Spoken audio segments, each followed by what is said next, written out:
Good afternoon and welcome to Live Jai-Alai in the Magic City on YouTube's Jai-Alai Channel. I'm Stu Nyman. I'm here with Andrew Bleckman, and we're pleased to welcome you to this Saturday afternoon performance. We have 9 games for you beginning at 4 p.m.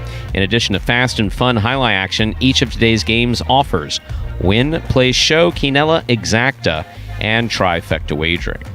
If these terms are new to you, we'll explain them throughout the performance. We also have a pick 3 wager in Game 4, the high-paying High 5 jackpot that begins in Game 3 with its $2,000 guarantee, and the all-new Mighty Ocho jackpot, which begins in Game 1. The Mighty Ocho is a pick 8 new in 2020. Online wagering is available at watchandwager.com.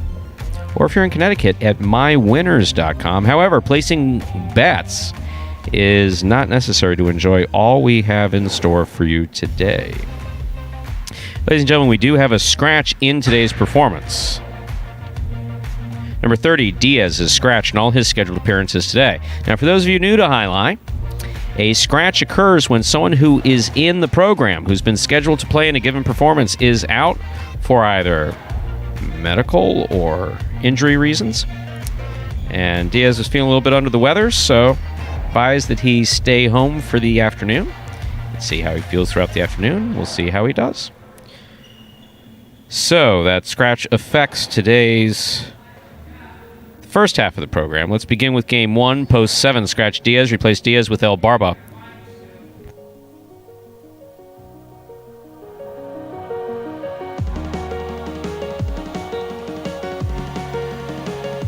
Game 1, Post 7. Scratch Diaz, replace Diaz with El Barba. Game 1, Post 7. Scratch Diaz, replace Diaz with El Barba. Game 2, Post 5. Scratch Diaz, replace Diaz with Bueno. Game 2, Post 5. Scratch Diaz, replace Diaz with Bueno. Game 3, Post 5, the doubles game, our first doubles game. Game 3, Post 5. Scratch Diaz, replace Diaz with Ikeda. Game 3, Post 5. Scratch Diaz, replace Diaz with Ikeda. Game 4, Post 8. Scratch Diaz, replace Diaz with Vuelo. Game 4, Post 8. Scratch Diaz, replace Diaz with Vuelo. Game 5, Post 4. Scratch Diaz, replace Diaz with Legend. Game 5, Post 4. Scratch Diaz, replace Diaz with a Legend. There are no scratches in Game 6. In Game 7, Post 6, scratch Diaz, replace Diaz with Ron Ron. Game 7, Post 6, scratch Diaz, replace Diaz with Ron Ron. Games 8 and 9 are scratch-free. So that is the scratch of Diaz as he affects today's performance in its entirety. So once again, we are very happy. We're pleased to be able to bring you live Jai-Alai action as sports entertainment on this Saturday afternoon. We recognize that these are trying times for many of us, and we're just glad to be able to do this for you. We really appreciate you tuning in. Please feel free to participate in the live chat. The way that works is we in the announcers booth do see many, not all of the comments, and as specific questions are forwarded to us by our executive producer, we can answer them, sometimes even in real time. So we encourage your participation. Please like the video and consider subscribing to the Jai-Alai channel if you've not already done so. So with all that in mind, make your wagers as early as possible within scheduled post times and sit back and relax, because post time for game number 1, and post time is the time we begin the game, is just in 6 minutes. Andrew, how are you? Hello, Stu. We got this one session in the afternoon. I'm doing pretty well. Had a nice little morning. Went to the Home Depot, got some gardening tools, and we're building a lemon... Well, not building a lemon tree. We're caring for a lemon tree. We're going to see how that goes. Testing out parenting at 22, and we're going to see how I do with plants first, and then we'll go to animals, and then we'll see how that progresses. And if the animals and the plants survive, you'll move on to humans.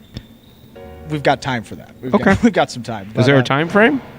Not particularly. Okay, that's good. We're doing I'm well. I'm sure the plant appreciates that.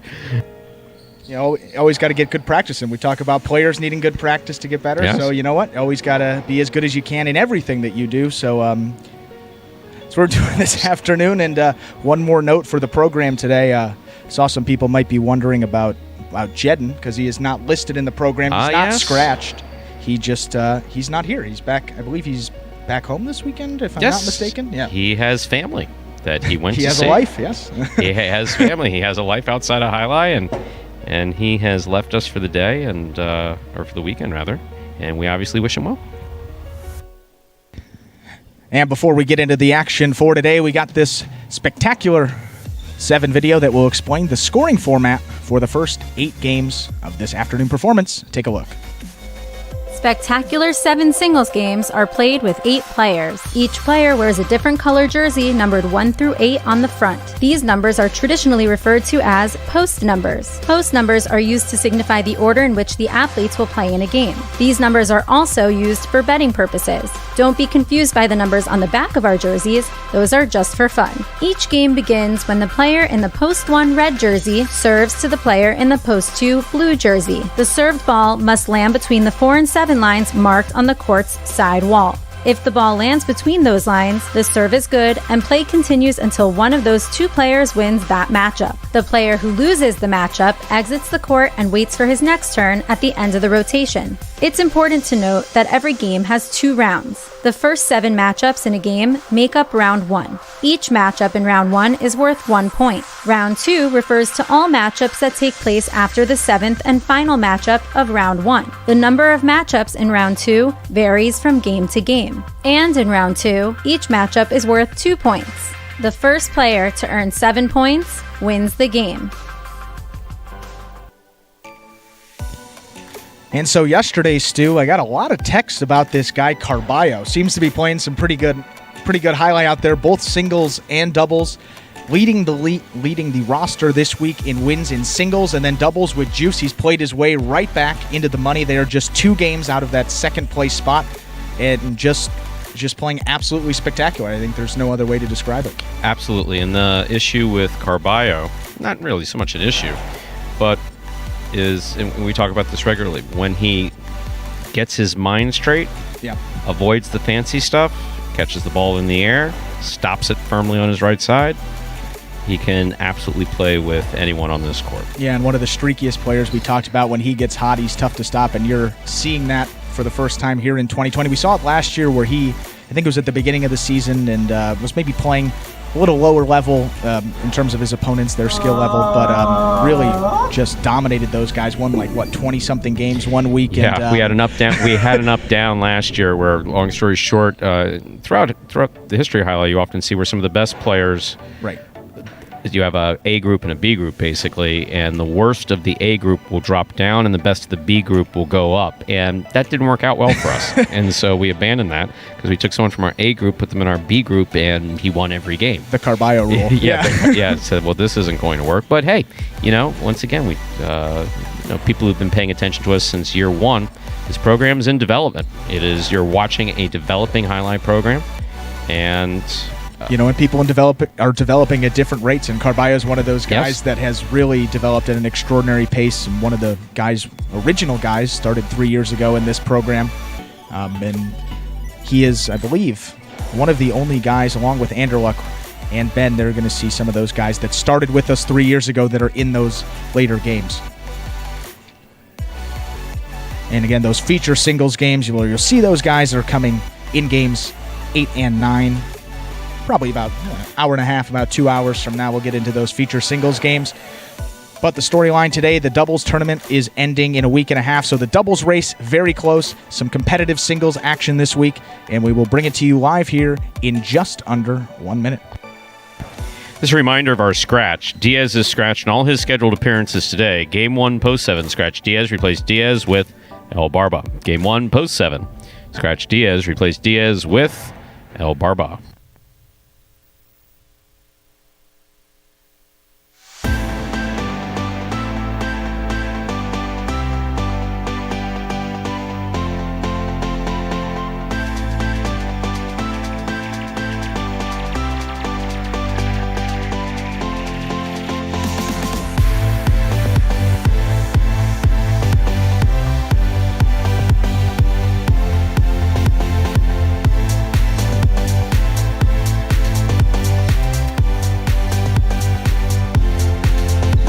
We are ready to begin game number 1, a spectacular 7 singles match. Played at 7 points. Points will double after the first round of play.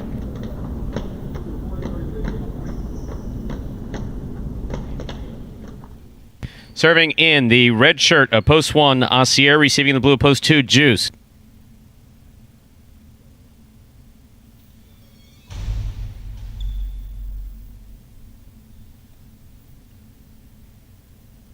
Juice receives in the blue of post 2.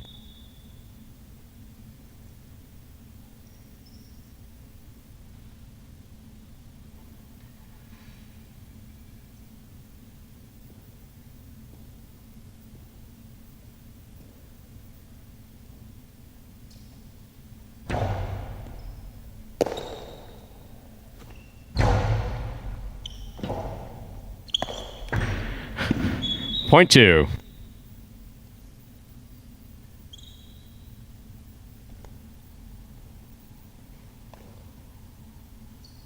Receiving the white shirt of post 3, Lamonte.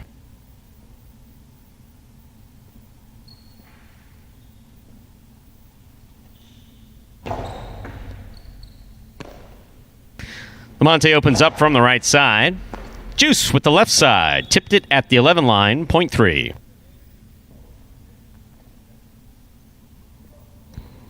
In our next matchup, Lamonte will serve to the green shirt of post 4. Here's Cool Fitness.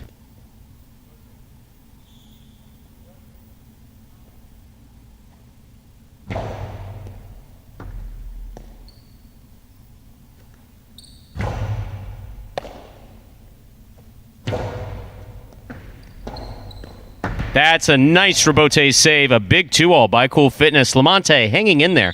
Got assessed on it, unable to make the catch. Great effort by Cool Fitness, point 4. Black shirt of post 5 receives. Here's number 29, Vuelo.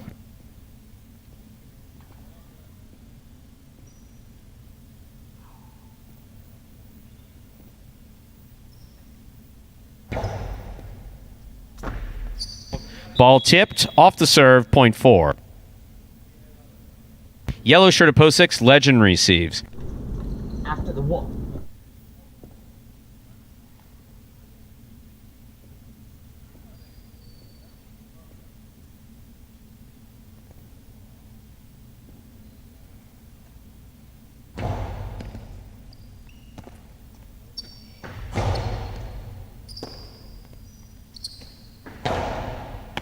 Catch on the forehand of Legend. Hard throw to the inside. It will score for Legend, point 6. On the court, ready to receive. Pink shirt at post 7. Here's El Barba.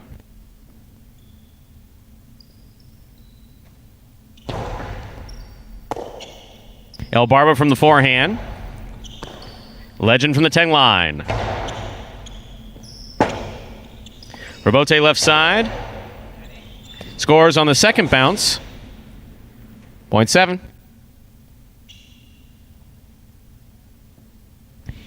Here now to complete the first round and receive, wearing the purple shirt of post 8, is CRB.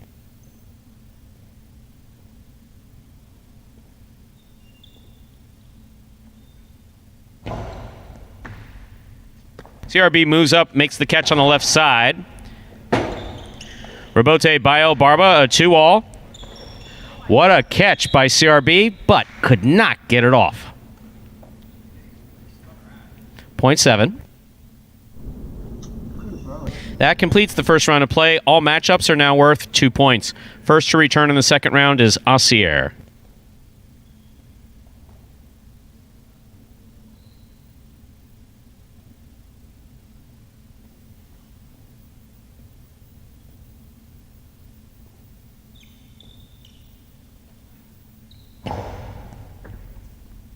Asier moves up to make the catch.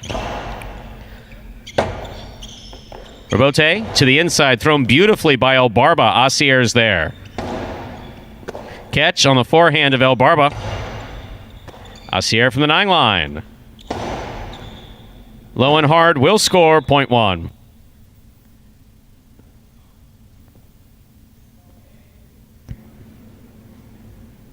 In our next matchup, Asier serving to the returning two-post in the blue shirt, we have Juice.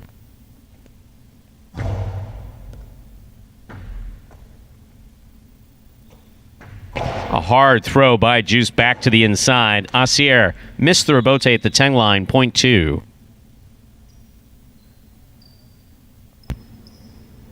Juice has 3 points. He serves the returning three-post. In the white shirt, we have Lamonte.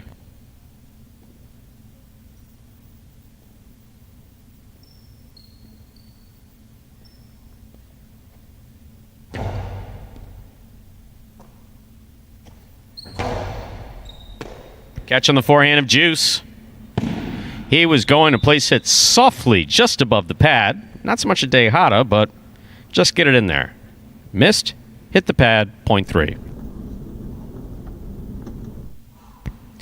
That'll bring back the black shirt at post 5. Here's Wello.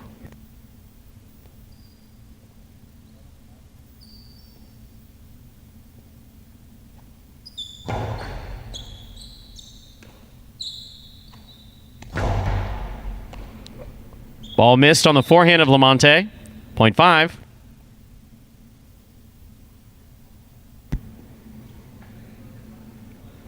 The green at post 4 receives. Cool Fitness.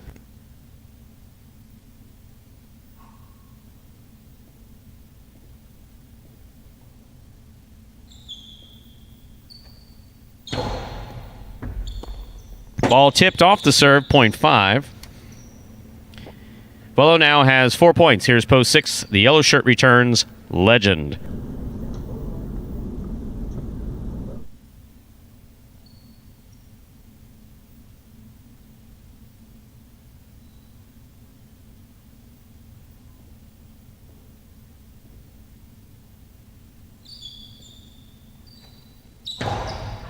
Under serve. The risk of the hard serve. Point 6. 6 with 3 points. Here's post 8, CRB.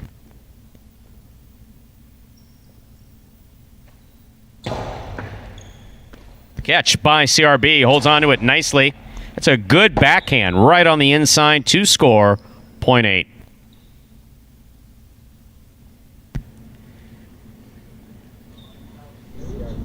Post 7 receives El Barba.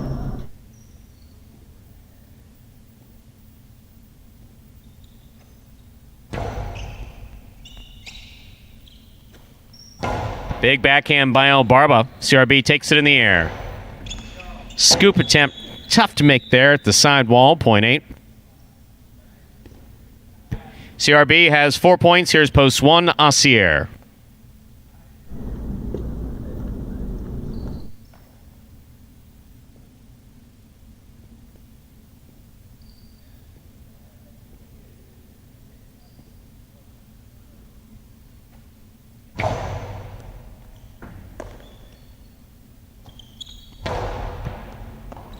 That ball's tipped at the 10 line. First time round, point 1. Asier with 4 points. In this matchup, he serves once again to post 2, the blue shirt, Juice.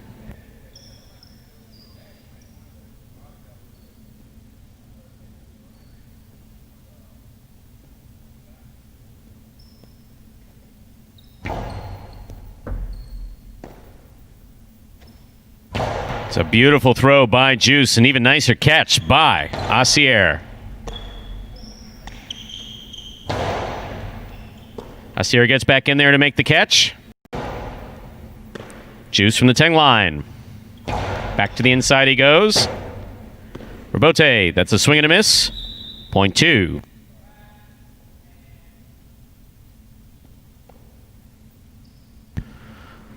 Possible game point for post 2, Juice. Trying to stop him, Lamonte.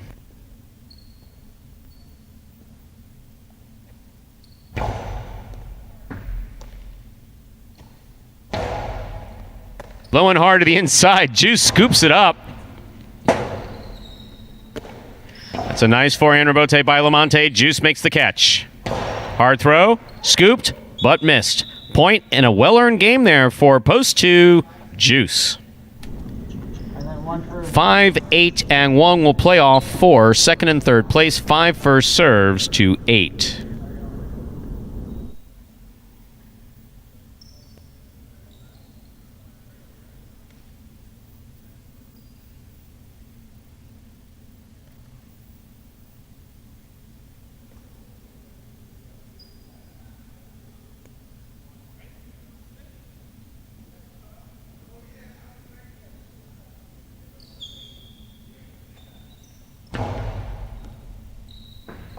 Excellent catch by CRB. There's a nice backhand. Wello tipped it. Point 8. Possible place point for post 8, CRB. Here's Aussier in the red of post 1.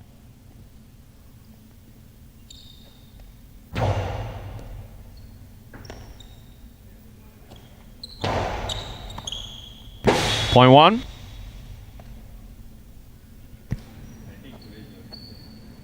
Five's eliminated.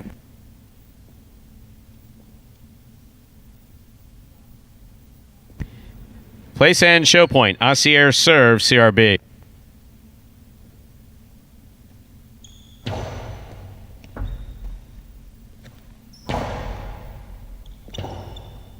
Rebote left side by Aussier. Ball tipped by CRB at the 11 line.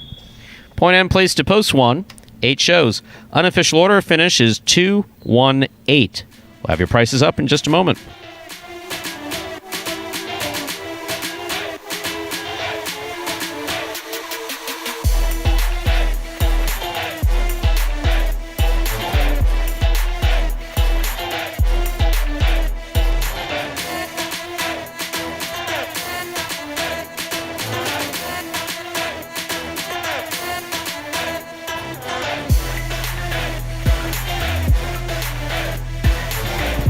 And your results from Game 1 are official. Coming in first, post 2, Juice. Taking second, post 1, Aussier. Coming in third, post 8, CRB. 2-1-8, the official result from game number 1. And while we're waiting for these prices, question forwarded. Actually, let's read the prices, and then we can answer that question. Your $2 quinella. First and second in any order, 1-2-2-1, $18.80.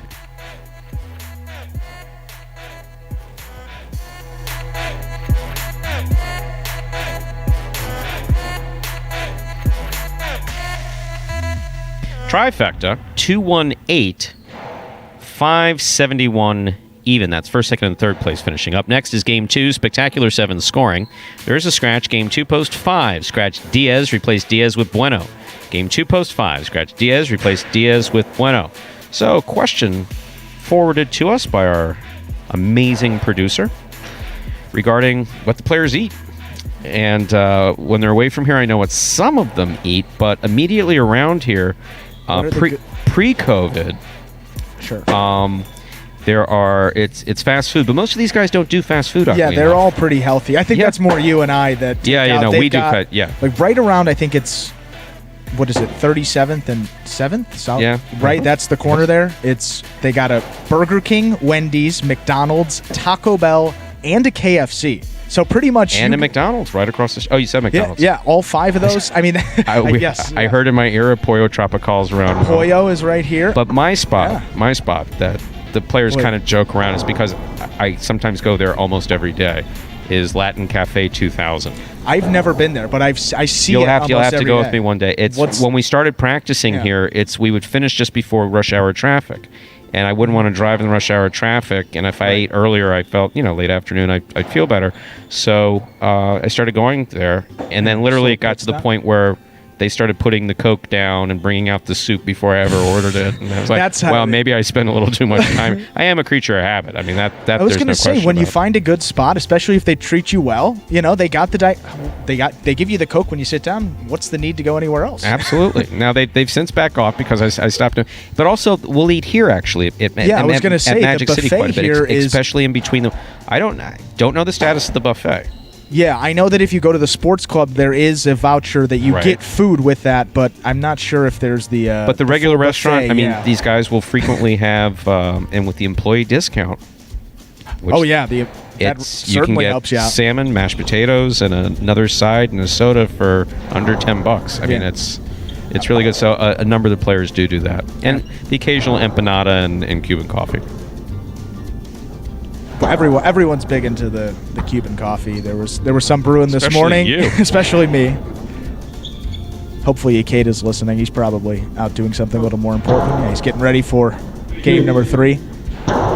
But actually this morning I drove by, this is a nice Florida spot, a Wawa. They have those like gas stations that they make nice sandwiches. They got the icy machine, which is really big. Big fan of those ices. I do know what sugar is. The people out there are wondering if I actually have that it. you have a sugar-deprived childhood. I thought that was classic.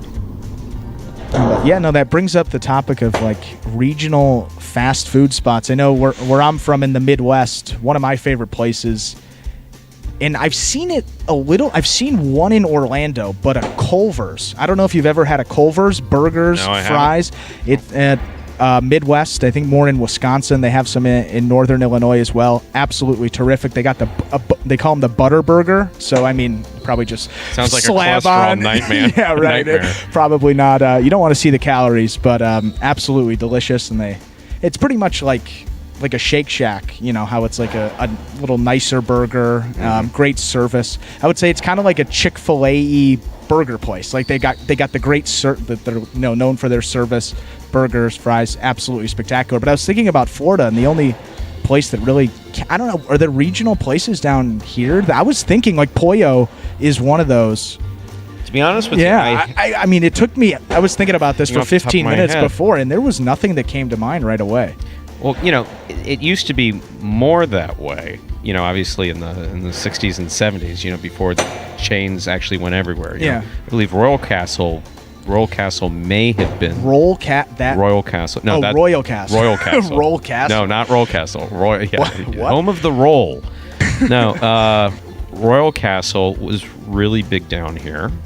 But that was in the 70s. I think they went out of business in the 70s or 80s or something like that. There's a few spread around. I haven't heard that. See, someone popped in the chat there. Nothing beats a butter burger. So, yeah, if you know Culver's, they got good burgers. Also, Midwest place. This is actually, I think, just a strictly maybe Illinois, Chicago. Apparently, Exit 107 in Naples has a Culver's. Exit 107, if you're looking to know. I know there's one in Orlando next to a Wawa, and I think in Naples. Those are probably the closest to it, unless you want to travel all the way to Chicago. About a 20-hour drive from here. 2 minutes to go till we begin game number 2. Game 2 is just 2 minutes away. Reminder, the scratch game 2, post 5. Scratch Diaz, replace Diaz with a Bueno.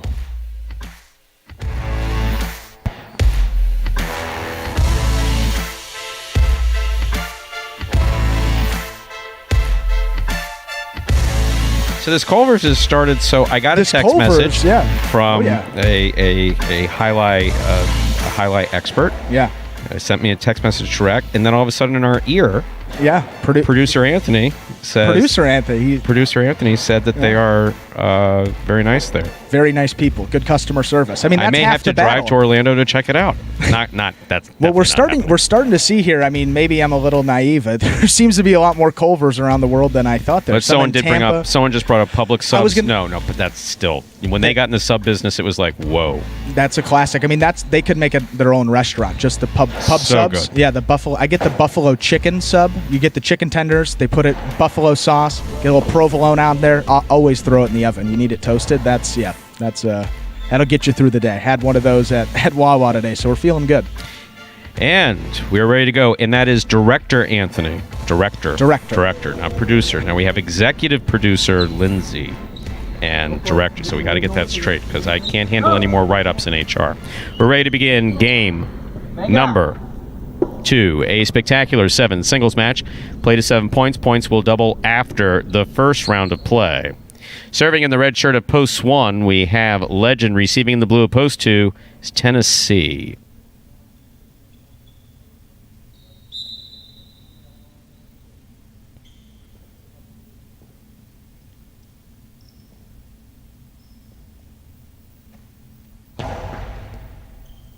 There's the serve. We begin game 2. Legend with the catch on the left side. Robote left side by Tennessee to the inside. Legend's there. Dropped it. Point 2. Tennessee first up on the board in our second game. White shirt at post 3 receives El Barba.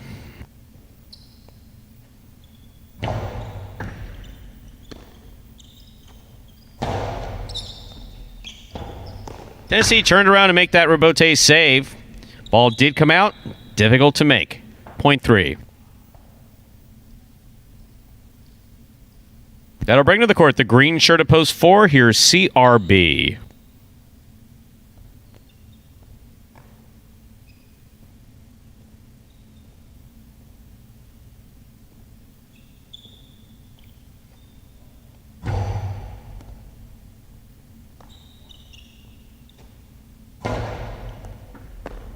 Excellent catch by El Barba.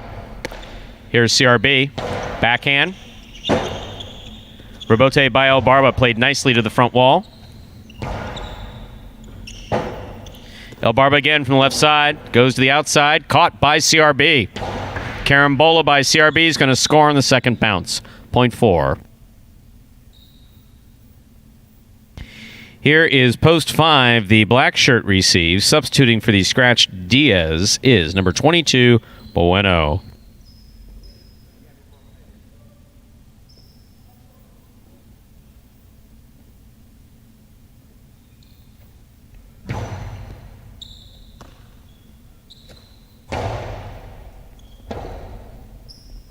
Forehand Rebote, thrown nicely by CRB. Bueno's on it.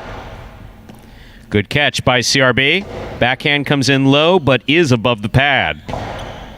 CRB from the 8 line. That got away from him. Catch, then control, then throw. Point 5.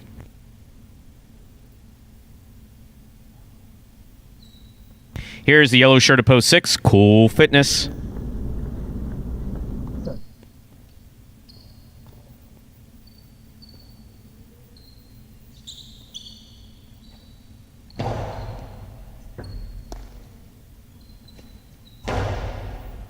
Catch by Bueno at the 10 line. Rebote forehand by Cool Fitness. Bueno's there. Winding up. Nice 2-all. Cool Fitness read it, stopped it, lost it. Point 5.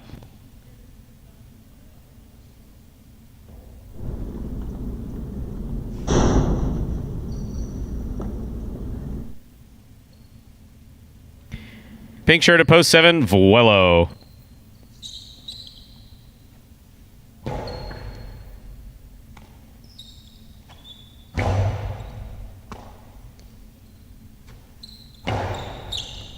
Vuelo from the 9 line.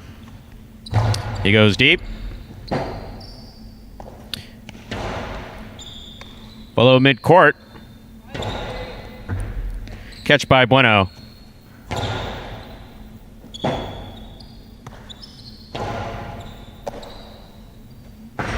Karen by Bueno. Vuelo stopped it. Returns it. 3-wall play. Bueno perfectly placed Rebote. That's going to score. That's a very well played point by Vuelo and Bueno. Point 5. Bueno has 3 points. Here now to complete the first round and receive in this matchup. Purple shirt at post 8 is Ben.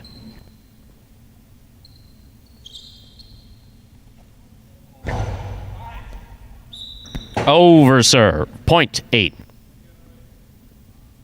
That completes the first round of play. All matchups are now worth 2 points through the end of the game. First to return in the second round, post 1 in the red shirt, Legend.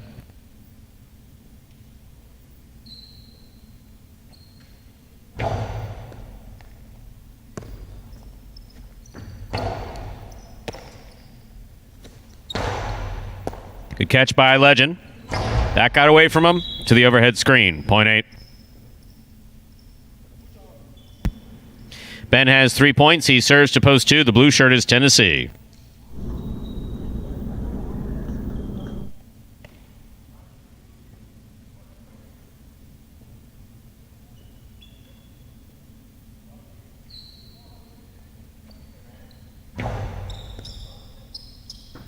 The floater from the side wall got picked off by Tennessee. Rebote by Ben. Keeps the ball in play. Gets up. Tennessee's got it at the 8 line. Good read by Ben. Outside placement by Ben.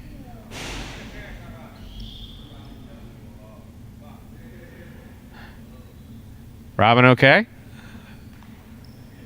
It's always Robin, huh? Pointing. Wow. Possible game point for Ben, trying to stop him, El Barba. Yeah, it seems to be.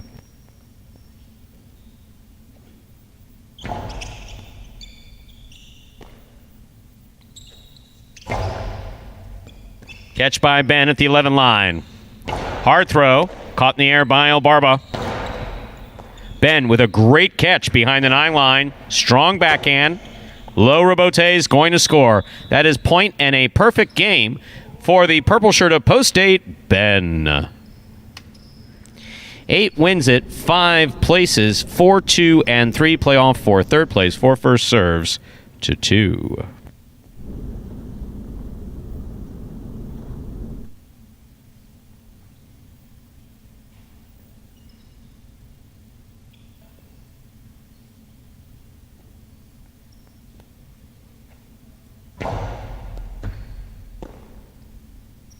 Strong backhand throw by Tennessee. CRB goes deep.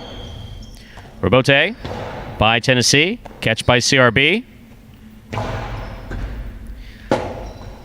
Tennessee hung in there to make that Rebote. It's going to take a big bounce to the outside. CRB's got it. He returns a carom. Bold shot does not cut out, though. Tennessee's got it on the forehand. Cleared his head. That's good. Here's the backhand by CRB.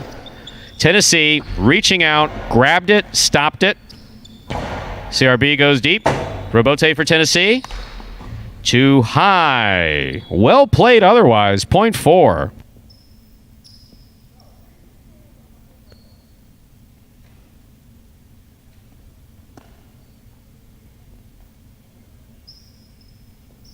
Possible show point.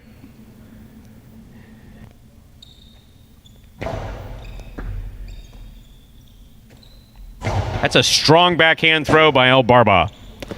Rebote just above the pad. El Barba moved up on it. Hard to the inside. That's going to score point 3. We'll turn him around now. Not yet, Mike. Not yet. So Carballo's ready to get back out there again. 3 serves to 4. This is a show point.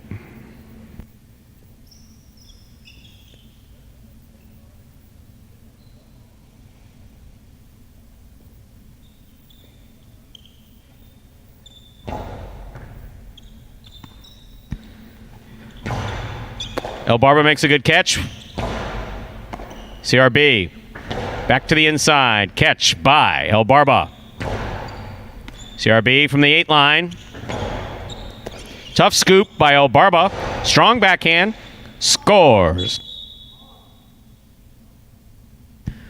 Point and show. That's a third place finish for El Barba. Unofficial order finish 8-5-3.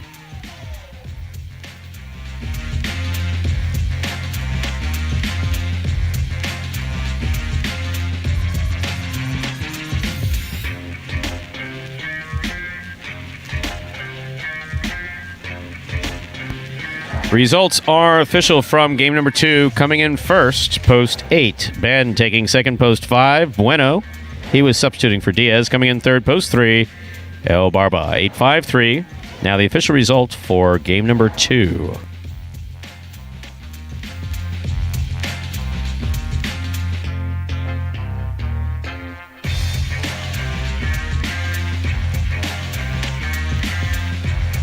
And I got to say, sometimes you get into those playoffs where it's just a few points and they seem to go by quickly. That was one of the best playoffs in some of the early games that we've seen. Just the quality of play out of CRB there, that point CRB in Tennessee, and then CRB against El Barba there. A lot of really good stuff CRB seems to be on today. No question about it. Only been playing Jai-Alai here for a year and a half, so obviously very good to see that. He's an exciting player.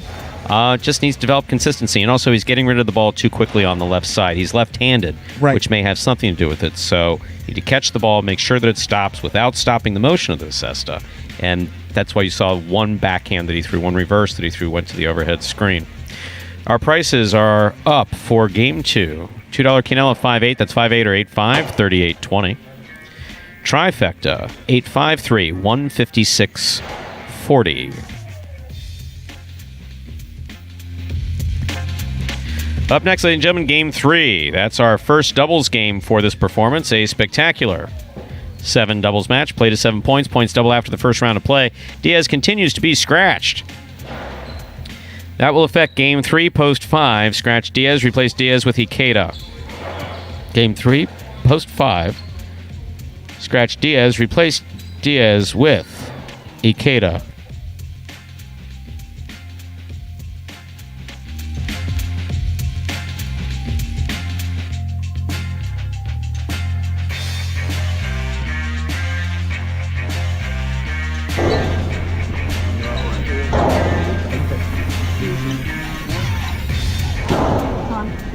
Game 3 does begin the high 5 jackpot. We have 6 minutes till we begin game number 3. And before we get into the first doubles game of the afternoon here, we're going to have the video that will explain how to win and lose those matchups in Jai-Alai. Take a look. The main rule of Jai-Alai is simple. Players must catch and return the ball in one fluid motion. Sounds easy enough, right? So how do you win? You can win a matchup simply if your opponent overserves, underserves, or serves the ball out of bounds. On the flip side, your opponent wins the matchup if the serve is so good that you fail to catch and return the ball to the front wall. If your opponent fails to catch the ball before it bounces twice on the ground, or if your opponent's cesta makes contact with the ball but doesn't catch it, then, in both of those cases, you win the matchup. You can also win a matchup if the ball bounces around in your opponent's cesta during an attempted catch. This is called juggling, and it's illegal in Jai-Alai.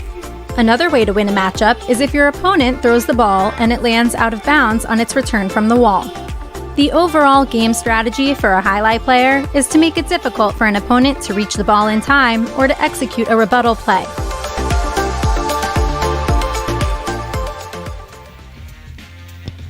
And quick point of clarification here for game number 3. Again, Diaz is scratched in this afternoon's performance. That affects post 5, scratch Diaz, replace Diaz with number 23, Ikeda. And that's post 5 in game number 3, scratch number 30, Diaz, replace him with Ikeda. And along with that, Jedden is not in the program today, not scratch. He is just not in the program, so make sure to double check those doubles games. Cool Fitness and Jedden, that doubles team that's been playing together through this first doubles tournament, is not a full team today as Jedden is away for the next few days of this week, but he will be back here next week. Just taking some time off. I'm not worried about the just playing, man. That's on me. And again, that for Jedden affects post 7 in game 3. You see that team of Cool Fitness and Legend. Legend is in the program, not replacing Jedden. There's Legend in the program for Jedden today. And that's for game 3 only.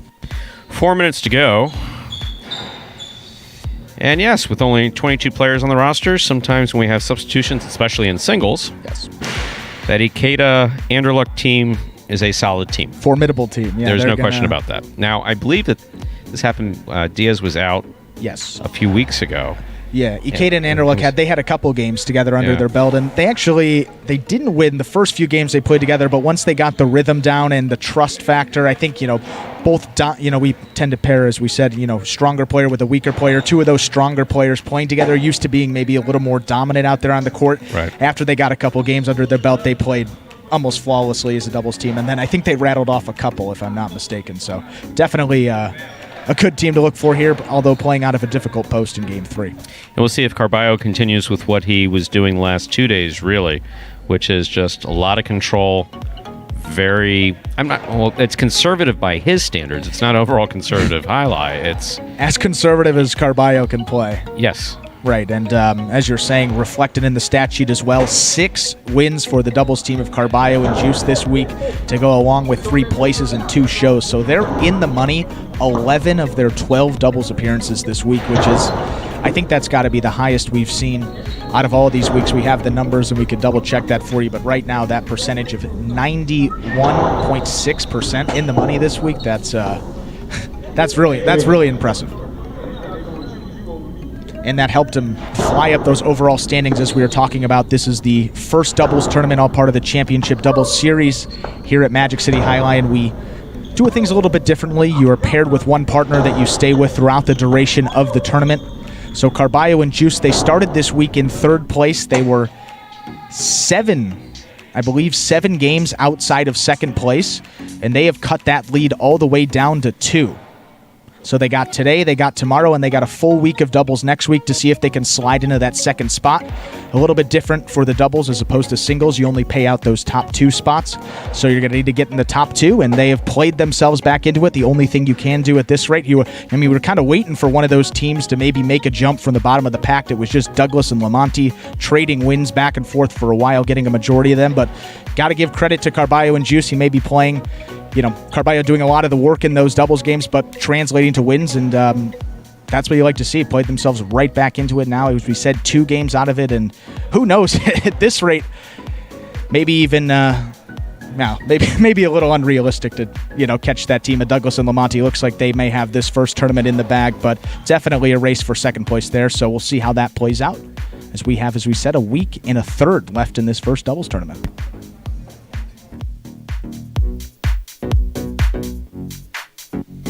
Final reminder, the scratch game 3, post 5. Let's scratch Diaz in the front court. Replace Diaz with Ikeda.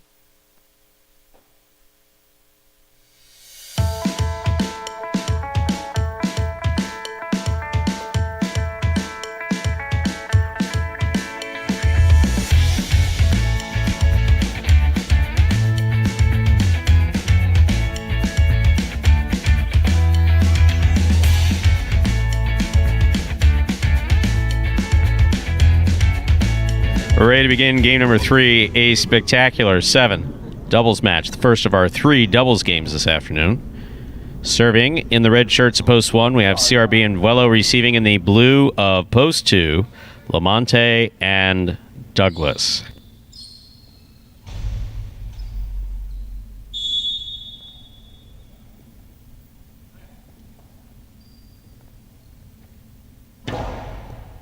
There's the serve. We begin game 3. Vuelo with a good catch at the 13 line. Douglas, hard throw. Good catch by Vuelo. Douglas moves up, takes it in the air, sends it back. Vuelo again from the 12 line. Low and hard. Take it on the forehand of Douglas. Karam opens up a bit too much. Just lands out of play. Point 1. 1 first up on the board in game 3. This next matchup has CRB serving for the white shirts of post 3, Barba and Ben.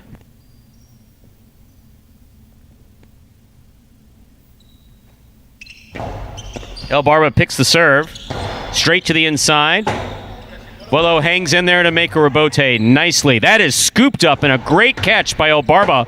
The 3-wall play goes to CRB. El Barba's up there again. 3-wall play again. That is perfect placement on the 3-wall play to score. Actually, 2-wall. That was nice. Kind of a deep carom Not sure what to call it, but was very good. Excellent play by El Barba. Point 3. Green shirts of post 4 receive. Bueno in Tennessee.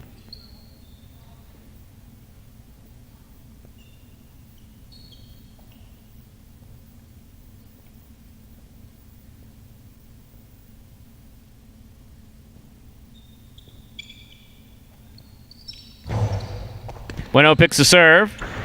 There's a 2-all. That scores.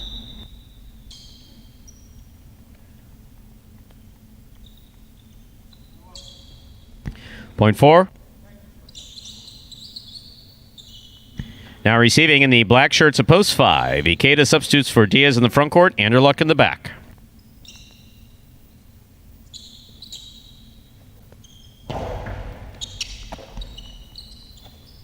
It's a hard throw by Anderluck. Good catch by Tennessee. Ikeda, tip ball at the 8 line, point 4.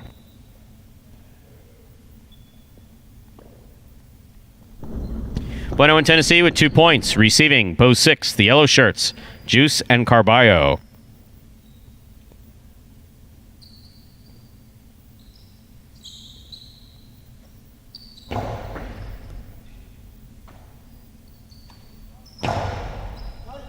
It's a hard throw by Carballo and a great catch by Tennessee.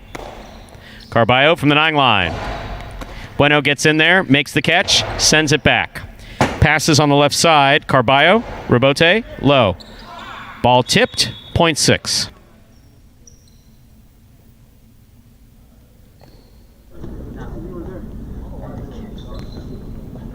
This matchup has Juice serving to the pink of post 7. Legend and Cool Fitness.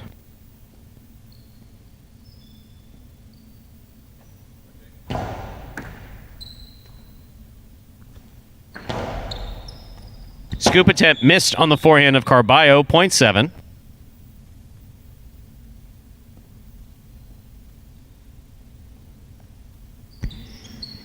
Here now to complete the first round and receive the purple shirts of post 8, Asier and Kubala.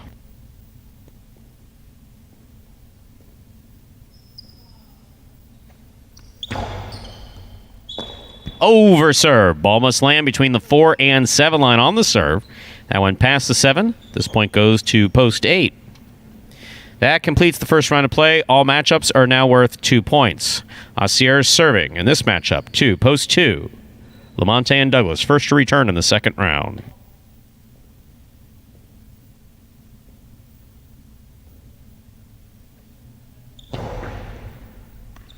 Douglas moves up and makes the catch.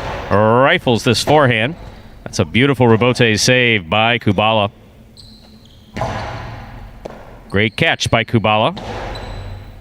Douglas from the 9 line. Rebote coming out. Rebote forehand by Asier. Played nicely. Douglas is on it. There's the carom. That scores. Well thrown. Point 2.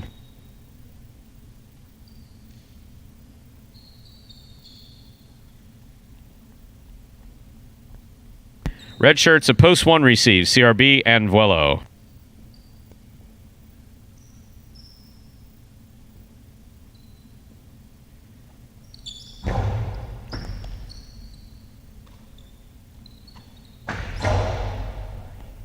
Catch by Douglas. Hard throw. Caught by Vuelo. Vuelo. Carom does not cut out. It's in the middle of the court. Another hard throw by Douglas. That scores point 2. 2 has 4 points. Lamonte now serves in this matchup to post 3. El Barba and Ben.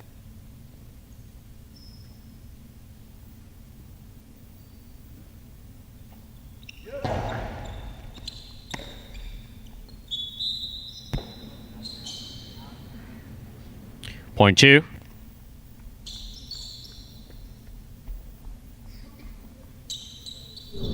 Possible game point for the blue shirts at post 2. Lamonte and Douglas trying to stop them. Post 5. Ikeda and Anderluck.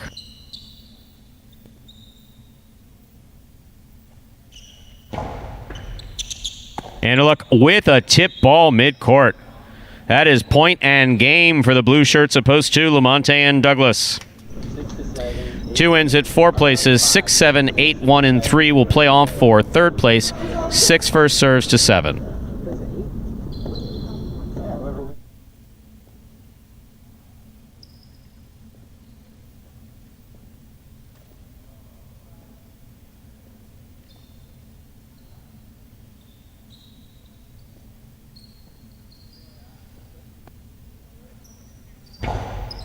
Legend picks the serve, but missed it. Point 6. 6 with 3 points.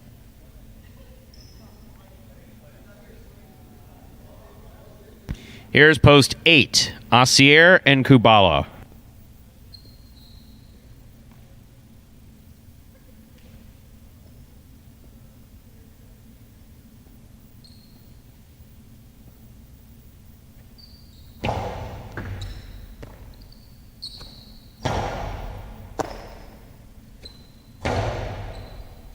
Kubala, great catch at the 13 line. Nice forehand. Carballo's got it in the air. Goes deep. Rabote coming way out. Rabote forehand by Ancier. Catch by Carballo. Scoop attempt. Tipped. 0.6. Possible show point for the 6 team of Juice and Carballo. Trying to stop them, post 1, CRB, and Vuelo.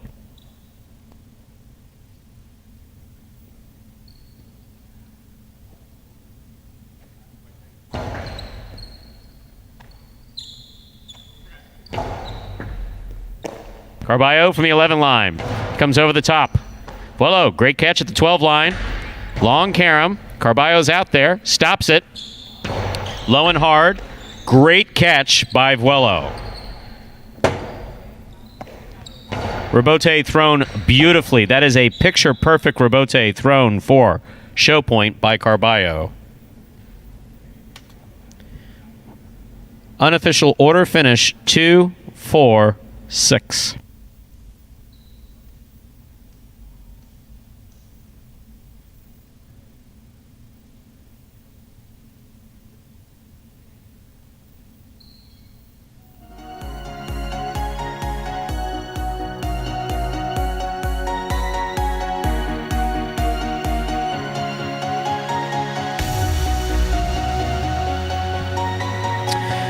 Results from Game 3 are official. Coming in first, post 2, Lamonte Douglas. Taking second, post 4, Bueno, Tennessee.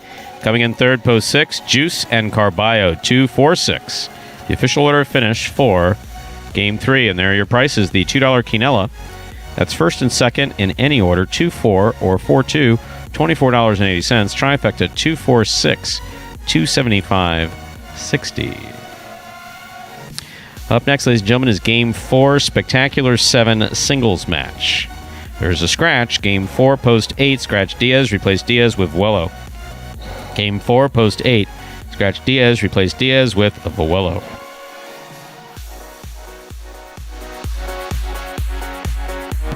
Post time for Game 4. Now just about 7 minutes away.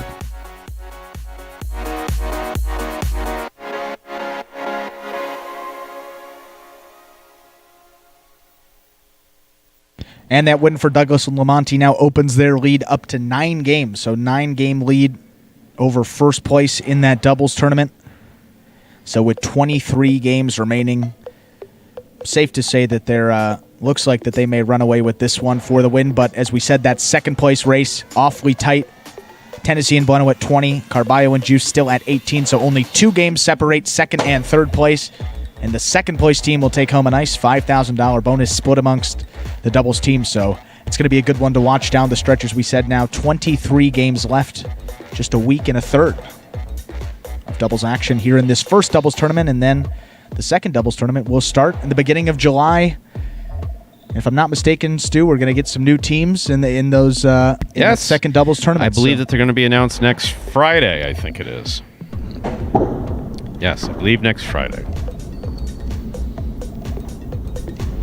There will be much merriment had by all. It'll be cool. You can preview some of the teams and get you set up for that second doubles tournament, second of 3 that we have. And how's that second one's going to go from July all the way through? Do you know that date? Second doubles tournament? Probably September, September, right? Yeah, sometime in September. So they'll have. Is this a test? Are you testing me? Yeah, I was gonna say it's a 6-month season, so probably about 2 months for each of those doubles tournaments would make sense. I know it's not math, but I think next one is actually a short double. The third one's going to be the longest. Okay, yeah. The second one a little short one. The third one's going to be the longest. Yeah, I have it written down somewhere, and obviously you'd think that I'd have it written down here, but I try to compartmentalize responsibilities. So director highlight op responsibilities in the briefcase, announcing responsibilities on the here. table. Exactly. And then there's that office that you visited for the first time. Nice office, yeah. Yeah, that kind of hidden away. No one really knows it's there. You can just that's the best thing. Yeah, that's the best part of it. It's awesome. You can absolutely stay hidden. Scott can find me though. I think he's got a little beacon that beacon finder.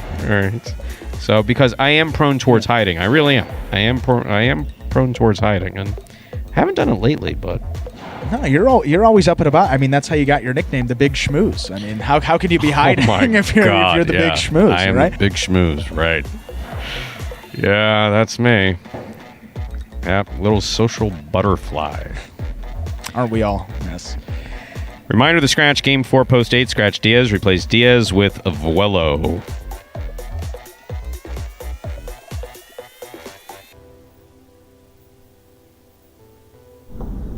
So kind of a good note here. So one guy in game number 4 is close to the top of the weekly lead in terms of singles wins, that golden cesta given to the player that earns the most singles wins every week, and that is just singles games, so you don't include the doubles games in those. So Juice actually picked up a win there in game number 1. He has 3 wins this week. The guy with the most is Carballo with 4. So if you took Juice in fantasy, that's a really good pick this week. Obviously Carballo, he has 4 wins. Douglas, he's going to get his every week. He has 3 wins. So Juice tied with Douglas, and those are the only guys with more than 2 wins this week. Pretty small group of guys, but as we talked about at the top of the broadcast, Carballo's been great, both singles and doubles. Put in a couple more singles games this week. Notice that as well. He's getting in a couple of those game 6s and taking advantage of those. It's maybe a reason why he has really flown up the leaderboard in those singles games. But as we said, Douglas going to get his game. So let's see if Juice here. I mean, if Juice can get his 4th win, Carballo, I mean, that's an awfully tough bunch there in those games, 8 and 9. So and Carballo, he's already got 4 wins this week, and see if Juice can sneak in there for the golden cesta. Question here raised about the change in the team of Cool Fitness and Legend, why that's actually printed in the program versus a scratch. And so, yes. So for some folks who might not be familiar with how scratches operate, so we knew that Jedden was going to be taking a couple days off, and the programs are produced a couple days in advance. So if someone is going to be off for whatever reason, they've gotten vacation time, family time, they have something health-wise scheduled, you can take them out of the program and put a replacement in, even the way we do these teams. Right. Scratch, on the other hand, is literally that, is you have to scratch someone from the actual program. Obviously, in horses or dogs, they'll actually just take the animal out. Yeah. Here we have to replace. Don't have that one. Right. Exactly. Yeah, there's no 2-on-1, even though it's been recommended that there should be in some cases.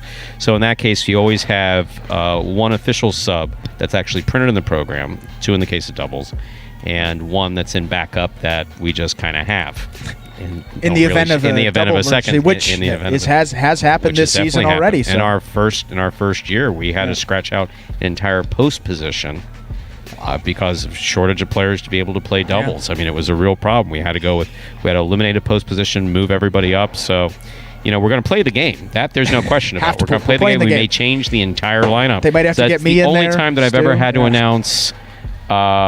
It's 7 scratches in one game. It was 7 scratches in one. Yeah, that was. I was going to say that takes up the whole time between the games. That was a blast. And from a management standpoint, you do turn around and you go, all right, who's here?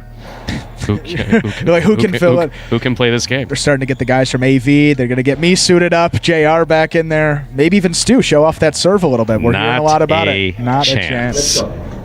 Ready to begin game number 4, a spectacular 7 a singles match. Played to 7 points. Points double after the first round of play. Serving in the red shirt at post 1 is number 10, Juice. In this first matchup, we have Juice serving against, or 2, number 24, Cool Fitness in the blue at post 2.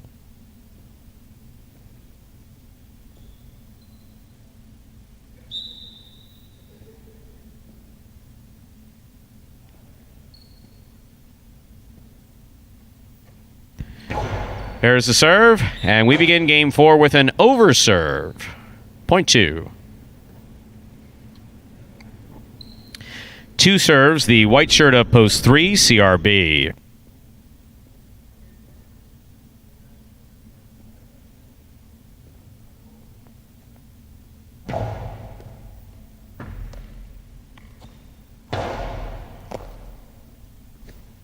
Strong backhand by Cool Fitness, caught by CRB. Hard throw follows from the forehand. Robote's up to the 9 line, played from the forehand of CRB. Cool Fitness from the 11 line. Scoop, missed. Point 2.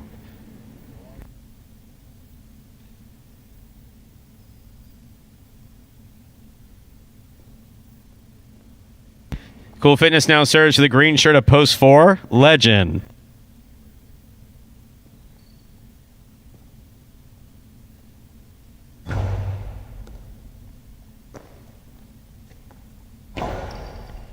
Cool Fitness moved up on it, was unable to complete the catch. Point 4. In this matchup, Legend serves to the black shirt of post 5. Here's El Barba.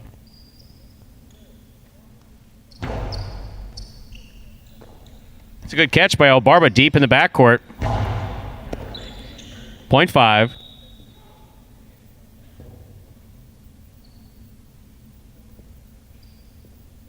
El Barba is serving to the yellow shirt of post 6.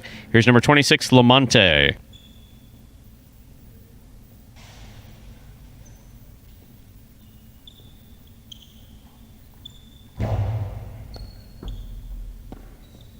Ball tipped off the serve, point 5.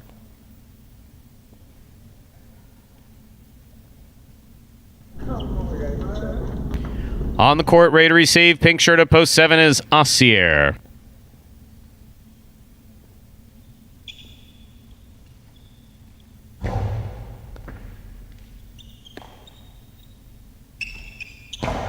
Powerful backhand, caught by El Barba. Low runner, caught by Assier. El Barba from the left side. Big bounce, 2-all. Picked off by Assier and a good catch. El Barba from the 9 line. Goes high to the front wall. Assier makes the catch. Rebote. Good catch by Assier midcourt. Lost it on the backswing. Point 5.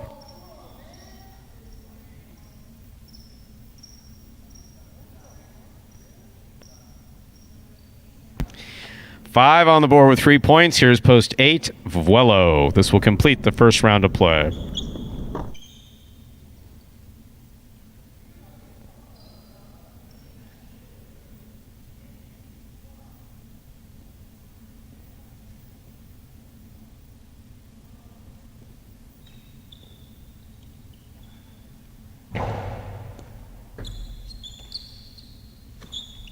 That's a powerful backhand by Vuelo. Vuelo from the forehand at the 8 line. El Barba on the backhand.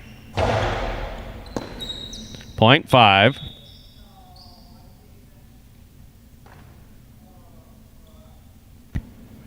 Five has 4 points. That completes the first round of play.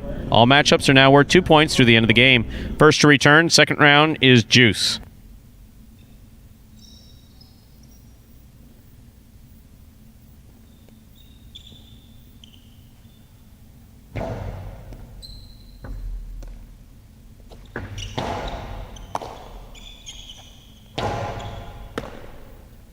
Point 5.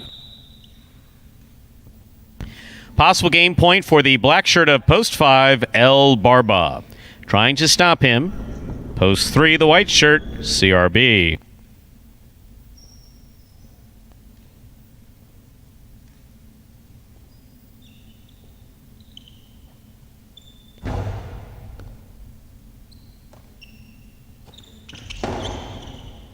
Catch on the forehand of El Barba. Hard throw. Catch by CRB. El Barba from the left side. Hard throw on the wall. Great catch by CRB. CRB from the 9 line. Over the top.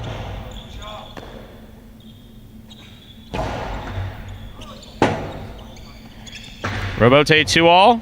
Off the court. That is point and a perfect game for the black shirt of post 5, El Barba. And no playoff. 2 places, 4 shows. Unofficial order finishes 5-4. Good for him.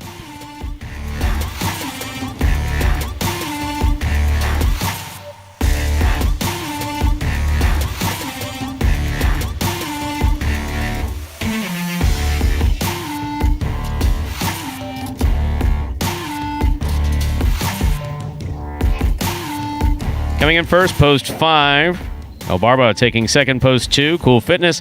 Coming in third, post 4. Legend.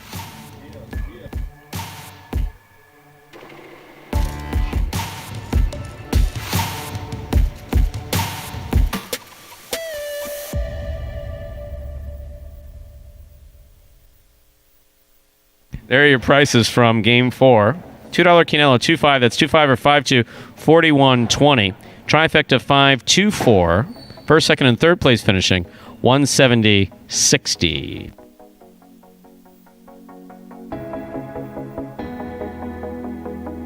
Up next, ladies and gentlemen, is game number 5, a spectacular 7 doubles match. Second of our 3 doubles games in today's performance. Spectacular 7 scoring, meaning points double after the first round of play. In a game that's played to 7 points, there's a scratch. Game 5, post 4. Scratch Diaz, replace Diaz with Legend. Game 5, post 4. Scratch Diaz, replace Diaz with Legend. Post time for Game 5 is just 7 minutes away.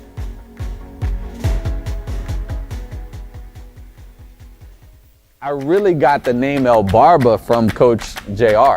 You know, like the first day I came into practice, he was like, "Oh, La Barbas." You know, he called me the beard. And, you know, it kind of just stuck. The most frustrating aspect of highlight for me probably would be anticipation. Because the ball's going so fast, you don't have time to wait to see where the ball's going to be thrown.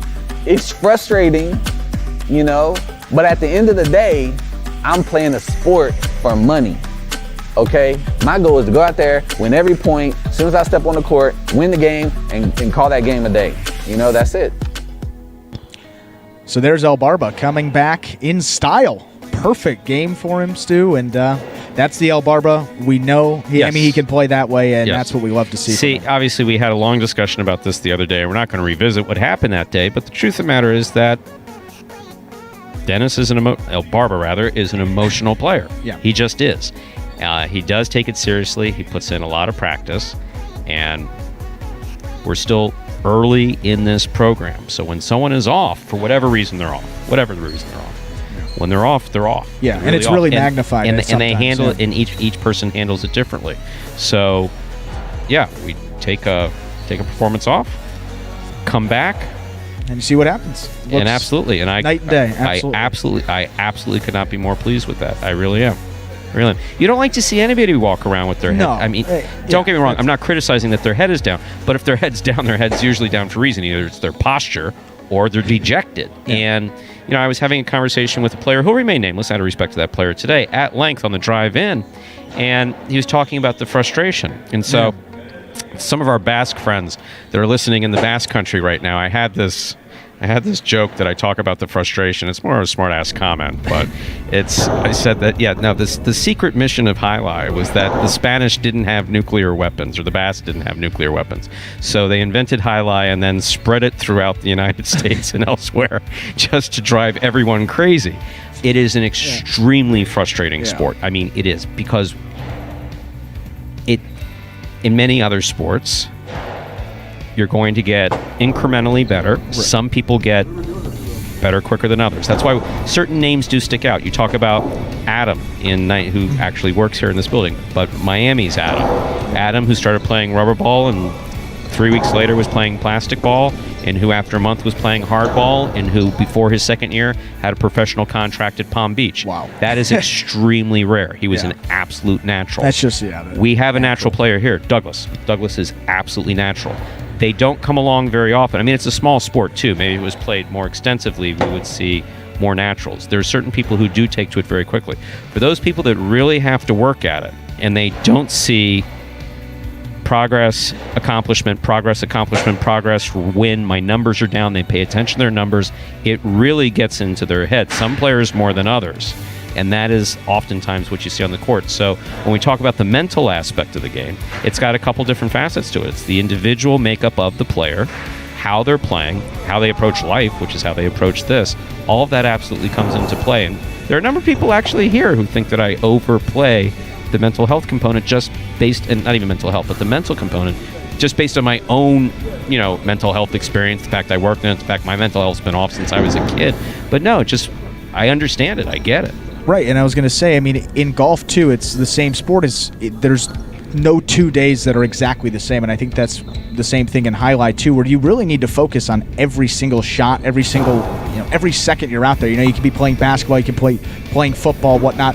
I mean, that's a lot of muscle memory in those games. Obviously, to play any sport professionally, you need to have a lot of skill, but, day to day, you're not going to lose those skills as much as you would in maybe a sport like Jai-Alai, where you need to be swinging and catching, and in golf, where you need to be making contact with such a small spot. And you see that in all those sports like baseball, golf, and then we're talking about with Jai-Alai as well, where you see guys go through major ups and downs just because maybe the equipment, there's not a lot of room for error with that. And that's exactly what you're talking about. And then the mental part comes in with that too, and it can just drag on for a long while. And look, one of the things that we talked about, I'm doing a little bit less of it in the intro, talking about what's going on in the world, with COVID. But look, it's a difficult time out there. Yeah. This is not an easy time in this particular piece of history. I mean, for those of you history buffs out there without even the slightest glimmer of politics, because we don't do politics on this show, but you look at, the turmoil of 1968. Given a year before I was born, but when there's this underlying tension that exists everywhere, regardless of how you're doing or what's going on. You're either affected by it directly, or someone that's affected by it, or it somehow affects. So that's also going on right now at the same time. Right, and I think sometimes you forget as athletes that, we talked about Jed, and look, he's taking time off. These guys are human, and they have their lives, and they deal with the same stuff that we hear on the news and we have to deal with, every single day. So to come in to play a sport, to have to be that focused, and also maybe have to go outside of the fronton and deal with all that other stuff, it can, it's a very scary time. It could take a toll on a lot of people. We have a question that came up from Alex, and we will get to that question actually after this game about who's learned the most on their own versus. That's an important I question. think that's a really good question. And we can actually go down the roster. I obviously won't have time to hit everybody, but we'll point out who, because some players are more responsive to coaching than others. Other guys who, like, I can tell you off the bat, who's put in the most time on the court? Ben. Wow. Ben. By himself. Sneaks in sometimes even when he wasn't supposed to be here. Works and works and works and works at it. So that is an excellent question that Alex asked about who responds to basically picking it up on their own versus, and we'll talk about that after this game. So with that in mind, let's move on to game number 5, a spectacular 7 doubles match, played to 7 points. Points double after the first round of play. Serving in the red shirts, post 1, we have Asier Kubala. Receiving in the blue, post 2, El Barba and Ben.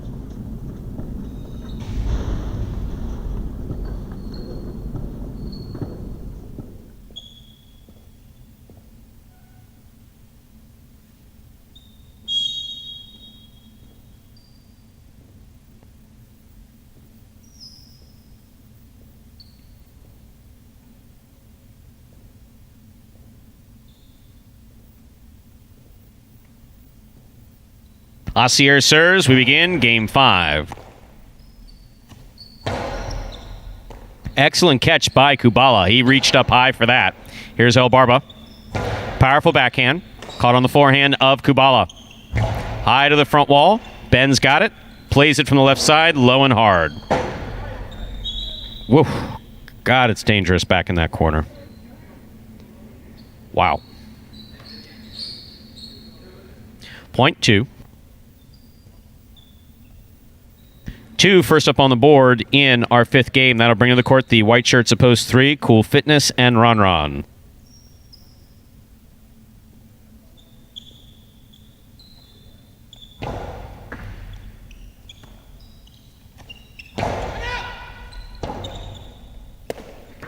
Forehand rebote by El Barba. Here's Ron Ron.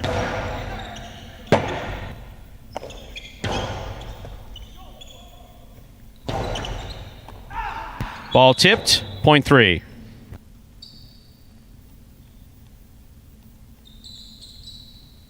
Green shirts of post 4 receive, substituting for Diaz's legend in the backcourt, Anderluck.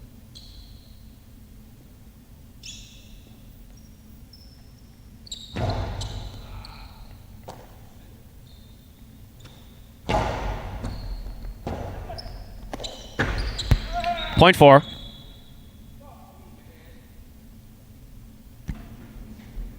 In this next matchup, we have Legends serving to the black shirts of Post 5, the team of Bueno and Tennessee.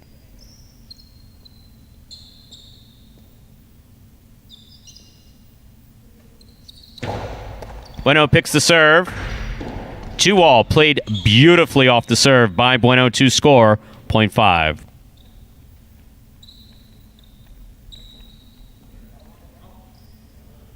Yellow shirts of post 6, Lamonte and Douglas.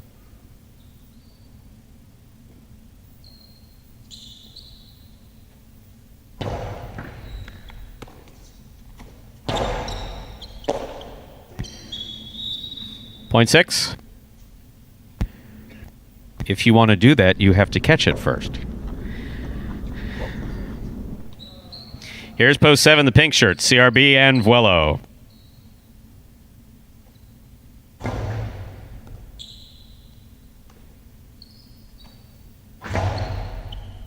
Catch by Douglas. Hard backhand. Robote comes out to the inside. It's a nice forehand Robote thrown by CRB. Vuelo. Big backhand. Caught in the air by Douglas.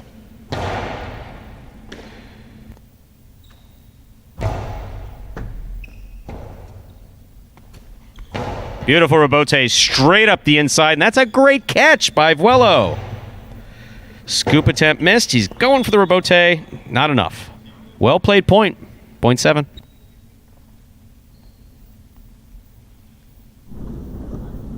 Here now to complete the first round and receive. Purple shirts of post 8, Juice and Carballo.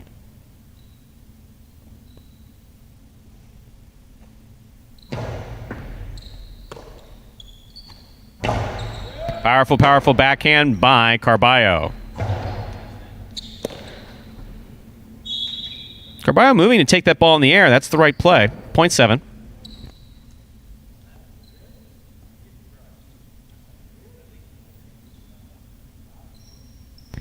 First round's complete. All matchups are now worth 2 points through the end of the game. First to return, Asier Kubala.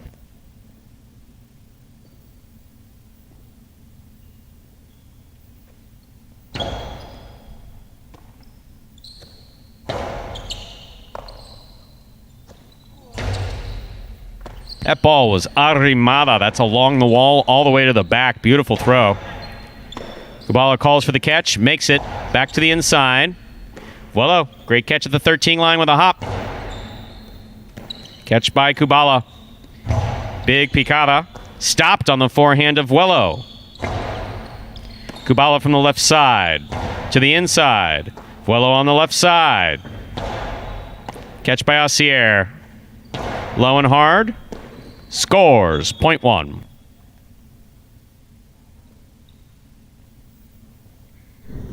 That guy fucking takes me out. This matchup has Asier serving to the blue of post 2. El Barba and Ben.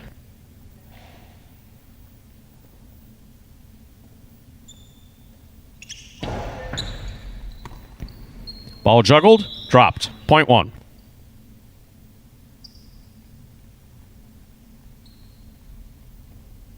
One with 4 points. White shirts of post 3, Cool Fitness and Ron Ron.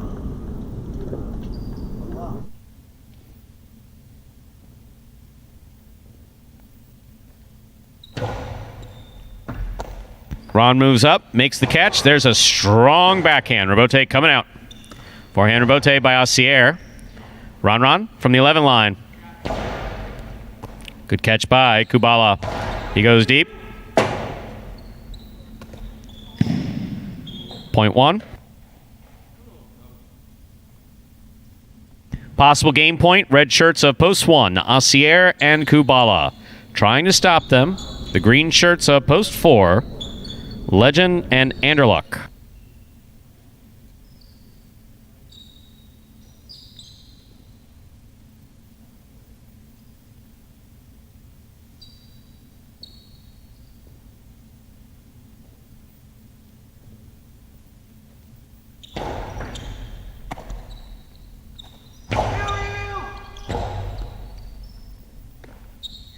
Asier showing some good hustle to try to make that Robote. Point's going to go to the 4.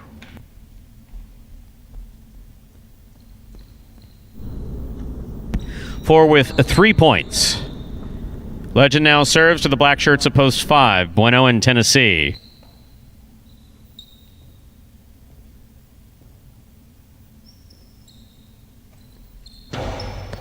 Bueno picks a good serve by Legend.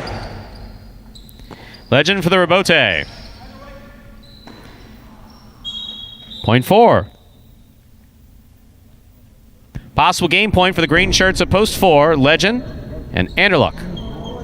Trying to stop them, post 6, Lamonte and Douglas.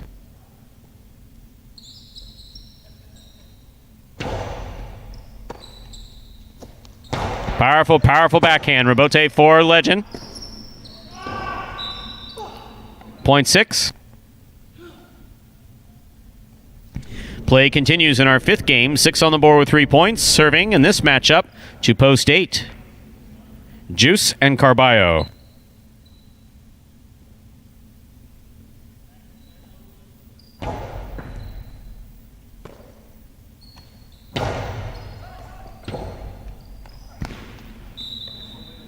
Point 8. 8 with 2 points. Post 7 receives CRB and Vuelo.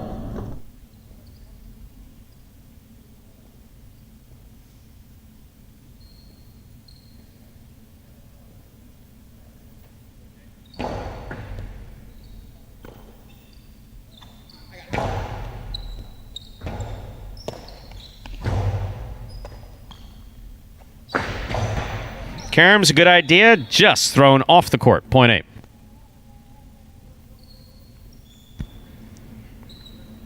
8 with 4 points. This matchup has Juice serving to the returning 2-post, El Barba and Ben.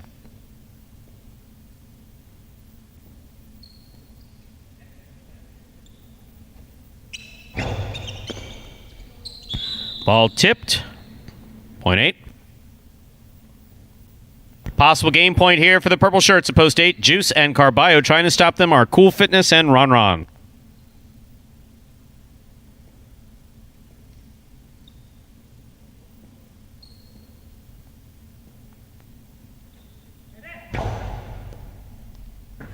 Excellent catch by Ron Ron off a good serve by Juice. Ron Ron from the 10 line. Powerful backhand. Carballo for the rebote at the 6 line. One-handed high scoop.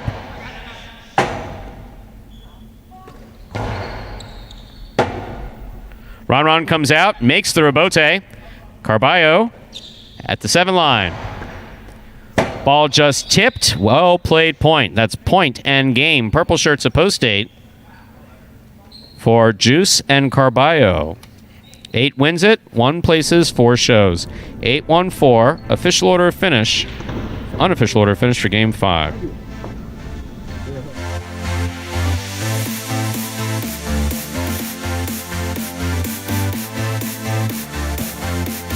And just like that, the team of Carballo and Juice now 1 win outside of a tie for 2nd place.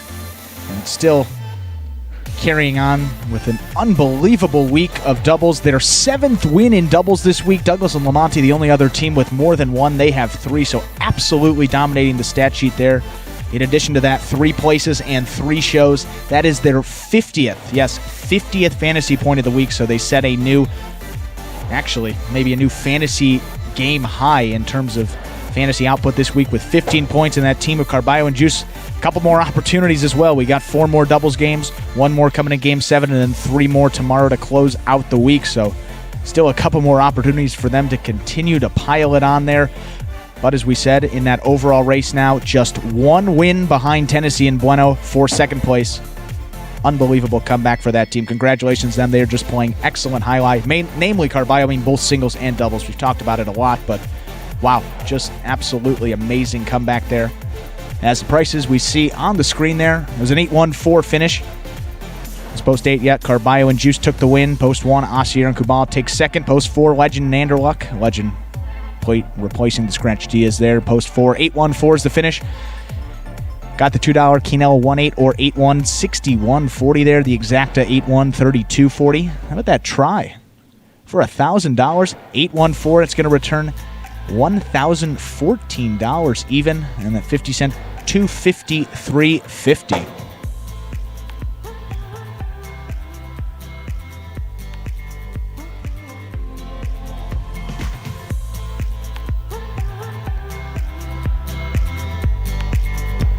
And up next, ladies and gentlemen, we got game number 6, Game 6. It's got another singles match. For you, Game 6 actually looks pretty clear. No scratches for Game 6.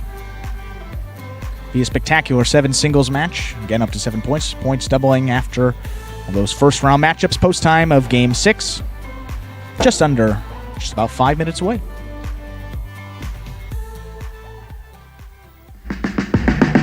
Remind me of Hustle City, man. Everybody got more than one gig. I sell ice cream, rather sell a CD. I have a security company, a beauty salon. I've been doing music for a very long time. I'm not your neighborhood Uber driver. I do luxury. And then I have another job. I play Jai-Alai. We're looking to transition from dog racing to Jai-Alai. I went to the university and said, listen, I have this crazy idea. Do you think we could send something out to all the ex-athletes for the last 20 years and say, we're looking to hire and train Jai-Alai players? They paying us, man, and we can win big money. Let me see what this is all about. That's what you gotta do. Get some money. The players taking the court are all athletes you may recognize. Baseball, football, track and field. If you're going to come into this sport, you got to be dedicated. You're going to be a piece of cake. Any new going in, they're not going to be great the first day. It'll be like the Jamaicans with the bobsled team. Game time now, man. This is going to be the first time that my kids will be able to sit in the audience and root for their father. Who wants it more? This is a sacrifice I think is going to pay off in the end. This is a dream for me. I got to win. Can't get drama better than this. Jai-Alai became the new hustle. Let's get ready to play!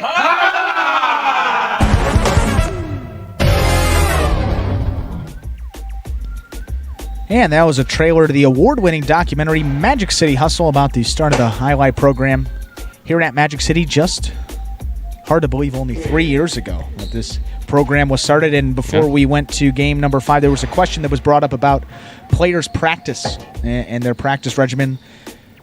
Who actually, Alex asked an important question. Who's the one player that has learned the most on their own versus... I was going to say not at all about practice. Yeah, the one player... No, but practice actually plays into this. Right, yeah.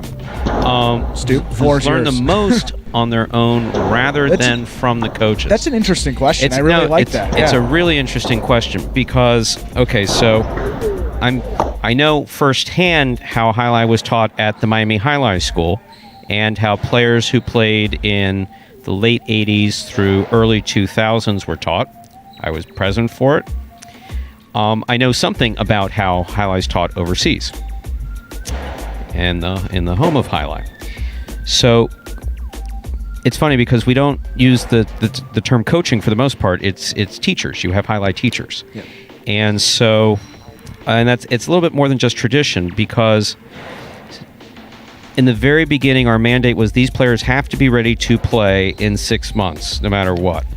And that was a little crazy. JR with over 40 years of experience playing, not a lot of experience teaching players from scratch. Right, So, and myself either. So both he and I had to go back to the basics of when we learned. So I started in 83.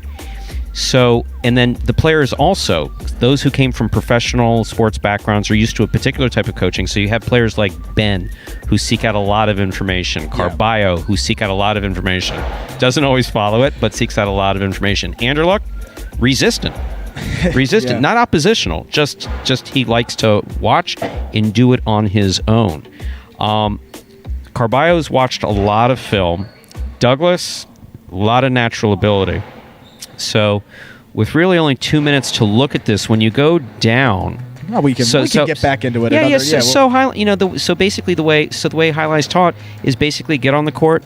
In the beginning, you want to throw straight. You want to catch. You want to throw straight and catch. Because if you can, the idea being this is if you can throw straight, you can throw the ball where you want to. You have to be able to throw straight on the left side. You have to be able to throw straight on the right side. And in those early stages, players develop whether they're going to be a left-sided predominantly player or a predominantly right-sided player. For instance, the most amazing thing out of all this is Anderluck. In all seriousness, he's left-handed, and he not only has an extremely effective right side, he has a beautiful right side. Yeah.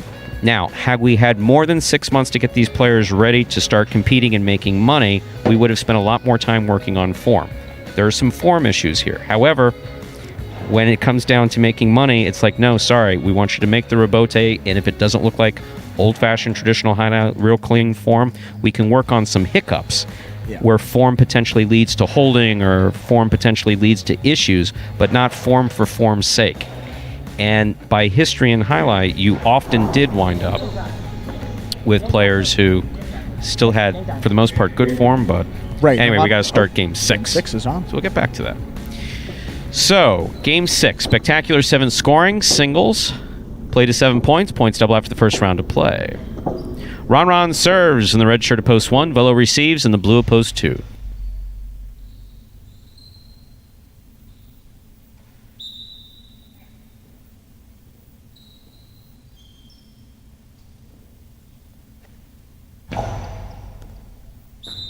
That's an overserve to start game 6.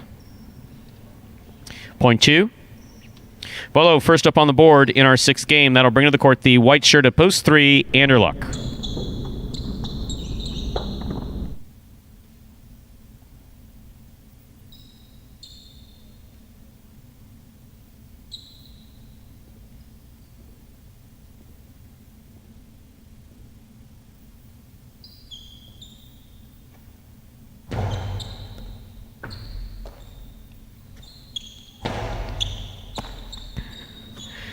Powerful backhand, caught in the air by Anderluck. Anderluck turns a beautiful carom. Got to give Wello credit. He went for it. Beautiful throw by Anderluck. Nice effort by Wello. Point 3. Green shirt at post 4. Ikeda receives.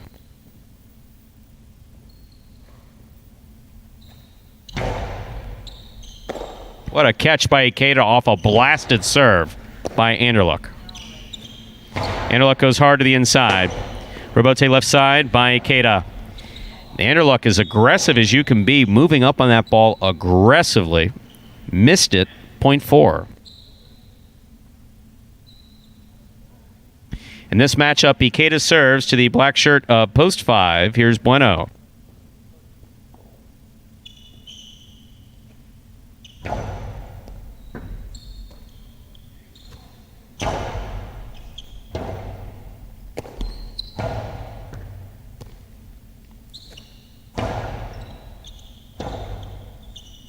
Robote forehand by Ikeda.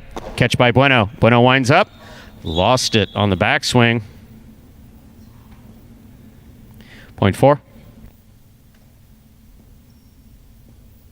Yellow shirt at post 6. Ben receives.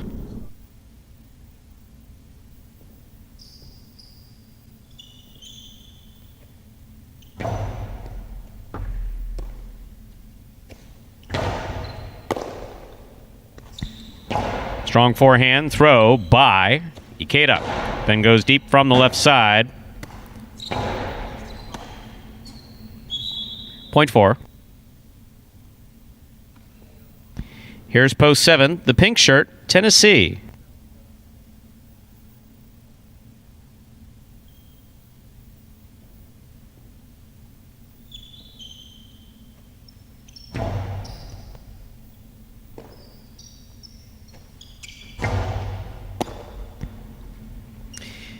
Ikeda, there's a hard throw. Tennessee picks it up on the left side.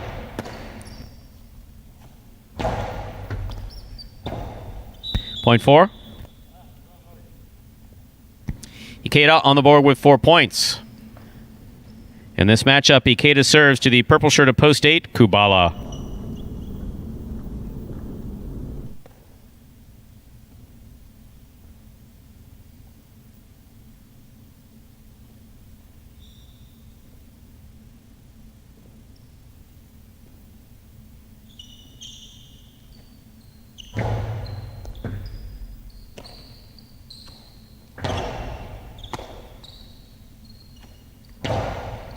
Kubala from the forehand at the 10 line.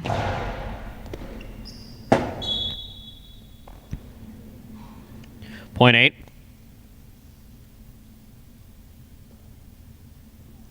That completes the first round of play. All matchups are now worth 2 points. Ron first to return on the red of post 1.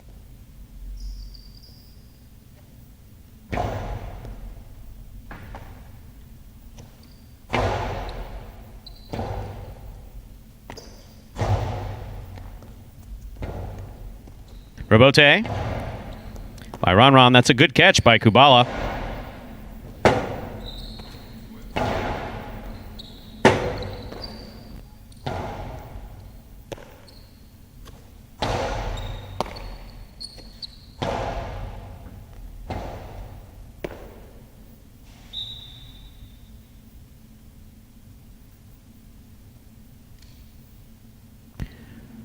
Point 8.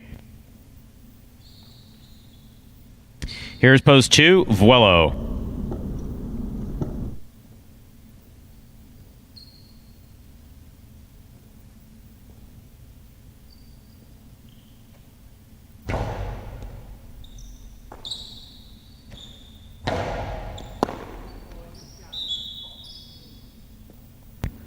Point 2. In this matchup, Vuelo will serve to the white shirt at post 3, Anderluck.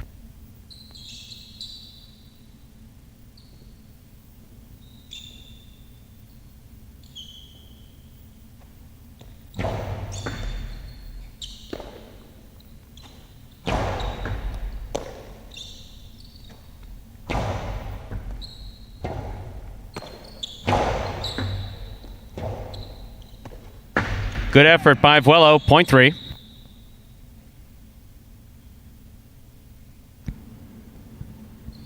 Anderluck has 3 points. He serves to the black shirt of post 5. Returning is Bueno.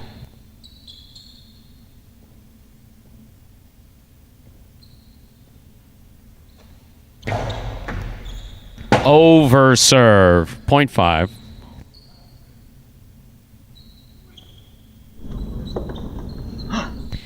Here's post 6, Ben.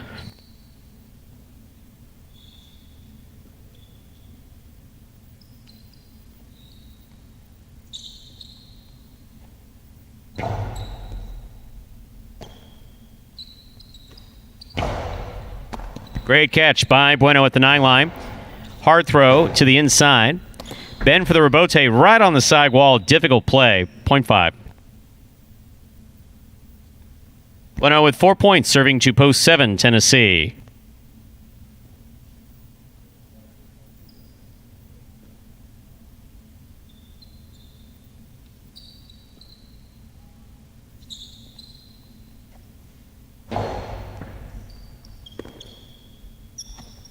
Strong backhand throw by Tennessee. Forehand rebote saved by Bueno. Tennessee's there. Drop ball, point 5.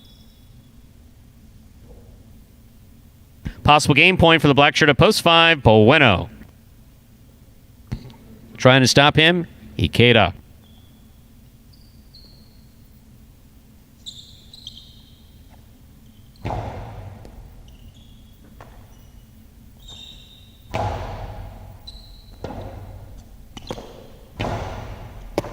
Difficult catch by Ikeda. He holds onto it. Scoop by Bueno missed, point 4. Play continues. Possible game point, green shirt at post 4, Ikeda. Trying to stop him, Ron.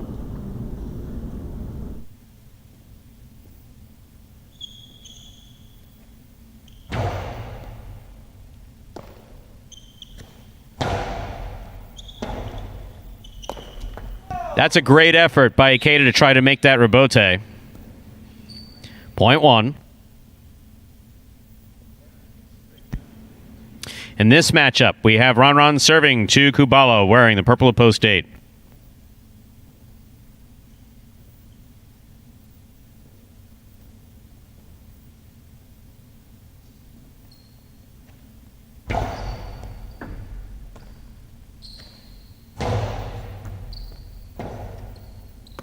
Rebote left side to the inside.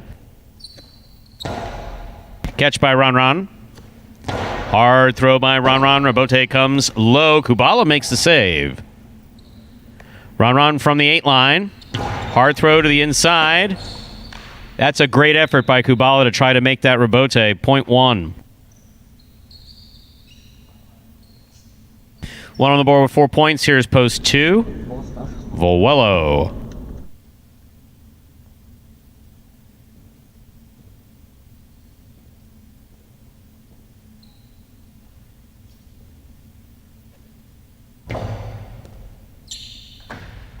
That ball was right on the sidewall. Great serve by Ron. Scores point 1.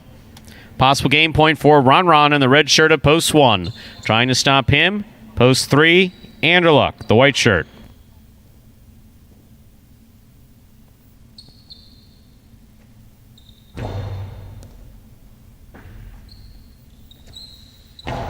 Powerful backhand by Anderluck. Robote left side by Ron. Perfectly inside. Anderluck, great second effort there. That lands out of play. Point and game, red shirt. Post 1, Ron. 1 wins it, 5 serves to 4. This is for second and third place.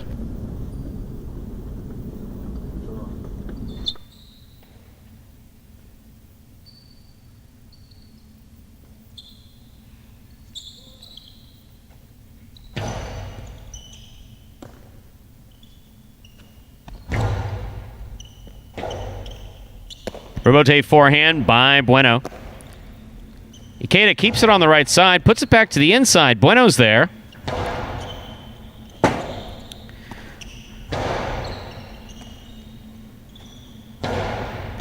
Scoop by Ikeda.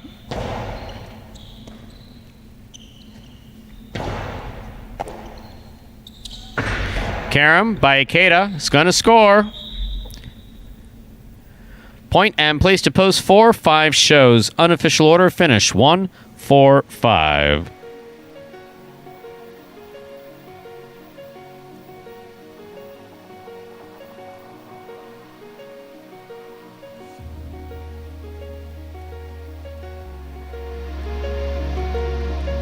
Results from Game 6 are official. Coming in first, post 1. Ron taking second, post 4. Ikeda coming in third, post 5. Bueno. 1, 4, 5 is the official order finish for game number 6. And we'll have your prices up in just a moment.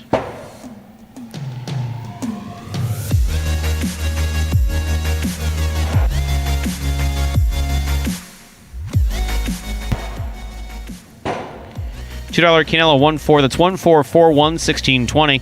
Trifecta 1-4-5. That's first, second, and third place finishing. $548.80. Up next, ladies and gentlemen, is game number 7. The third and final doubles game in this afternoon's performance. Played to 7 points. Points double after the first round of play. It closes out the high five jackpot. There's a scratch. Game 7, post 6, scratch Diaz. Replace Diaz with Ron. Game 7, post 6, scratch Diaz. Replace Diaz with Ron. Post time for Game 7, 8 minutes away. Good luck.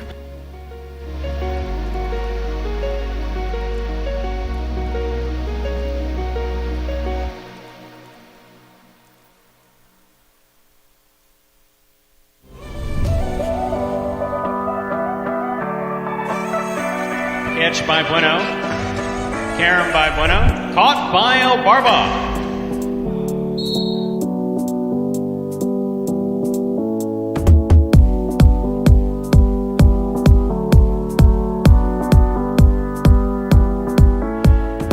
Robote left side.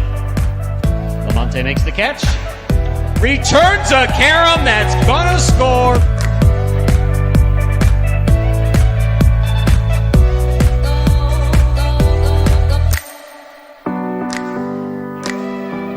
Tight to the inside. Robote comes out. Diaz sends that just under the overhead screen.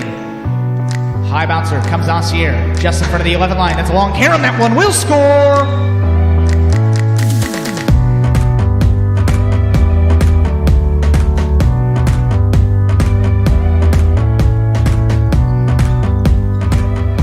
Reverse by Bueno. Kubala from the 7 line throws a 2-all. That is stopped on the forehand of Bueno. Bueno's Karam. That's going to score.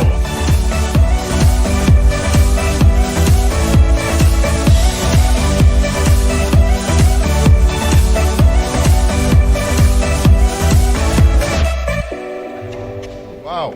Carballo takes it in the air. Throws a Karam back to the outside, and that scores. What a shot.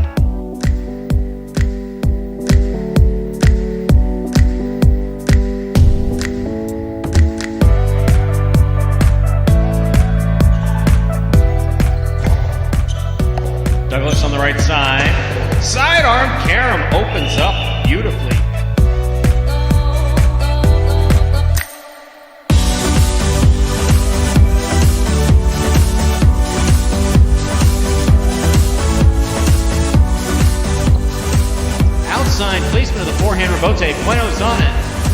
pulling a carom to score. One of the best points of this season.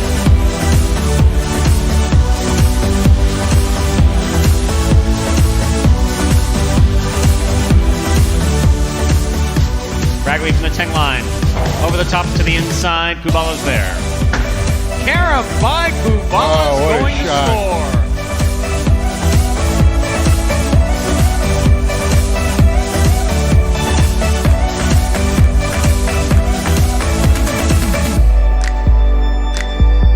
By Run.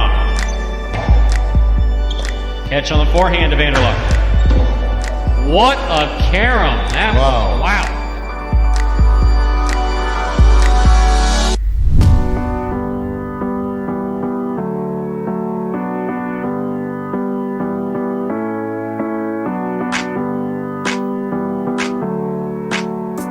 Reverse. Caught by Run. 2-0 by Run. Caught by Douglas. Carom by Douglas. Wow.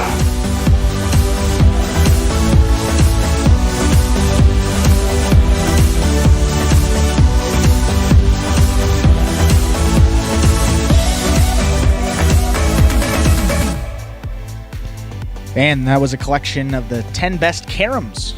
Those kill shots thrown from the right side into the side wall, taking off that front wall, and then a bounce on the court and then into that side netting. Just a kill shot from the forehand, that carom, Stu.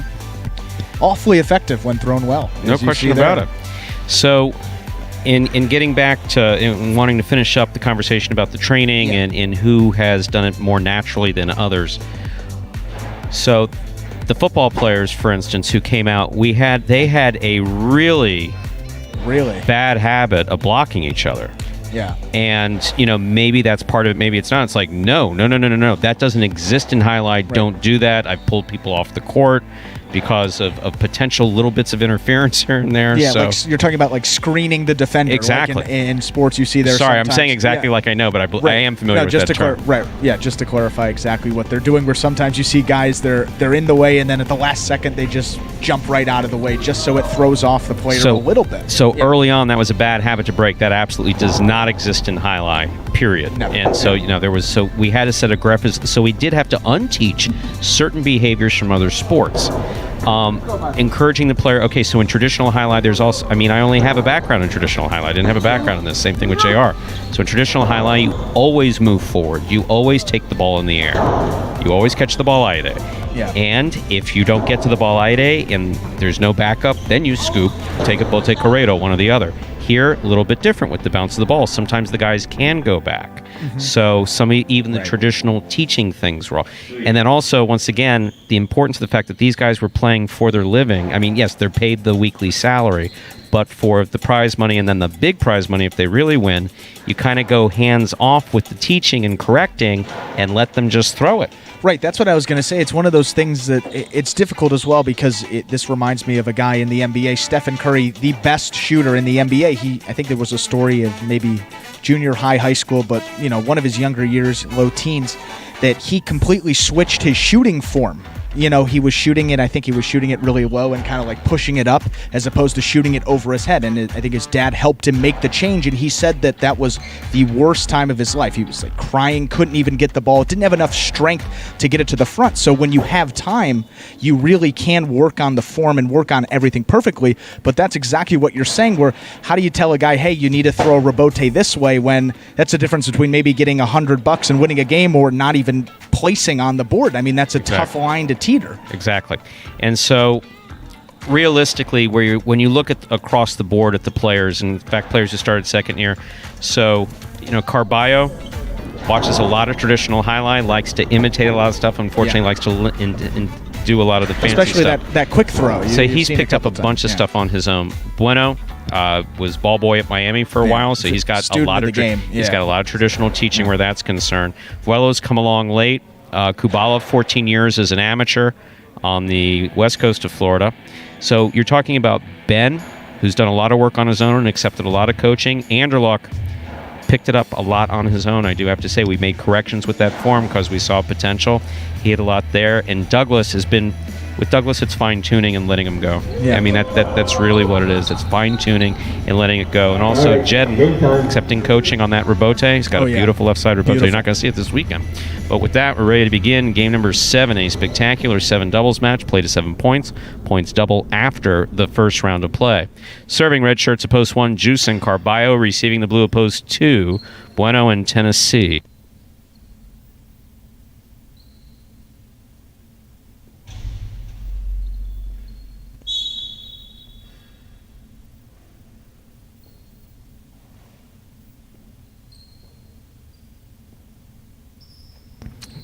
Juice serves. We begin. Game 7 with an underserve. Point 2. 2 first up on the board in our 7th game. That'll bring to the court the white shirts of post 3, CRB and Vuelo.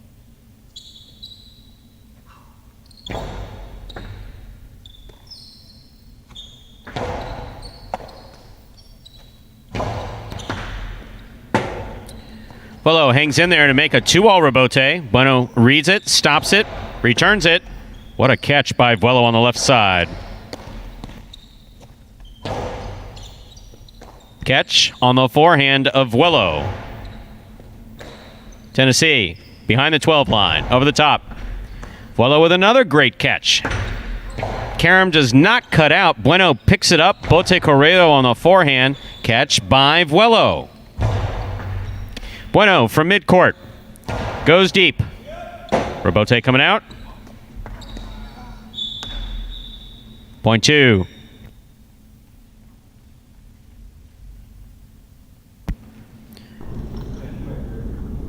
Green shirts at post 4 receive. Asier and Kubala.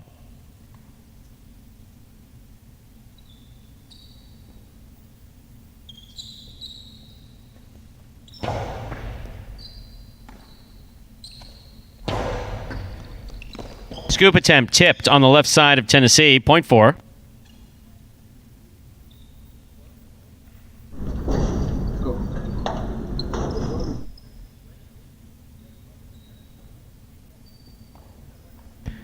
In this matchup, Asier will serve to the black shirts at post 5, El Barba and Ben.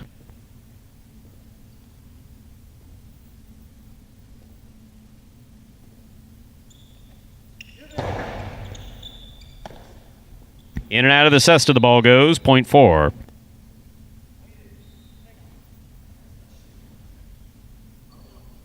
Now receiving post 6 in the yellow shirts, we have Ron and Anderluck.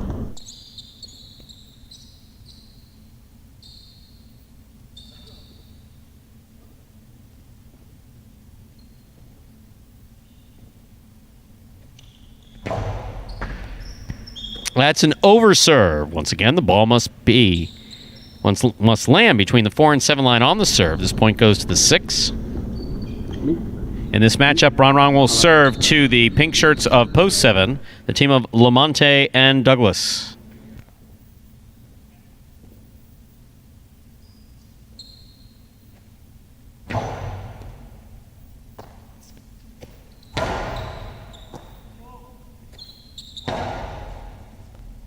Great pickup by Douglas on the left side.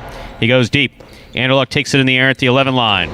Low, hard backhand. Douglas moves up, catches it low, returns it high. Outside placement of the forehand rebote by Ron. A beautiful shot. Anderluck adjusted from the left to the right and made the save. Well thrown by Anderluck. Point 6.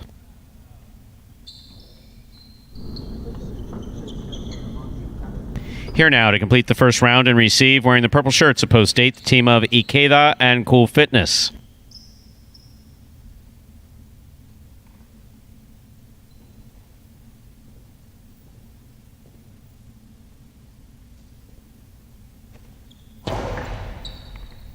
That's a great catch by Cool Fitness off a hard serve by Ron. Anderluck goes deep. Catch on the forehand of Anderluck. Powerful throw. Great catch by Ikeda.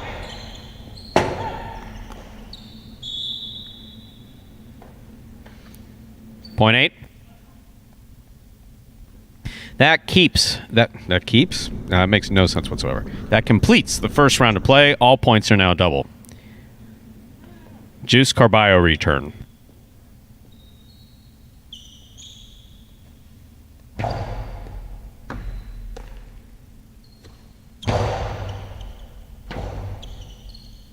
Ikeda on the rebote.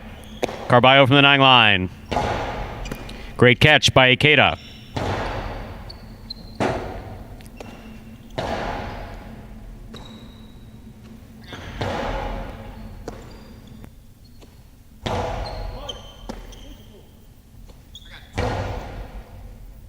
Rebote comes to the forehand of Carballo. Ikeda for the rebote. Nicely played. Carballo is going to step in at the 8 line. Low, hard backhand taken in the air by Cool Fitness and a great catch. Carballo, left side rebote. Great pickup by Ikeda. He passes from the forehand. Rebote left side by Carballo. Catch by Ikeda. Sidearm carom opens up. Carballo stopped it. Cool Fitness made a great catch. Backhand throw caught in the air by Carballo. He goes deep. That's a tough rebote save by Ikeda. Carballo back to the 13 line at the back wall. Almost took Cool Fitness out, but didn't. Great catch by Carballo. Big backhand caught in the air by Ikeda. Ikeda goes deep. Rebote left side by Carballo. Clips the side wall. Ikeda has it. There's the carom. Does not cut out. Carballo's got it. Carballo lost his footing and hit the pad. What a beautifully played point by the 1 and 8. Well done, gentlemen. Awesome.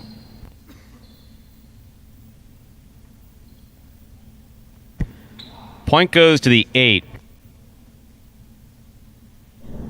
They have 3 points. Here's post 3.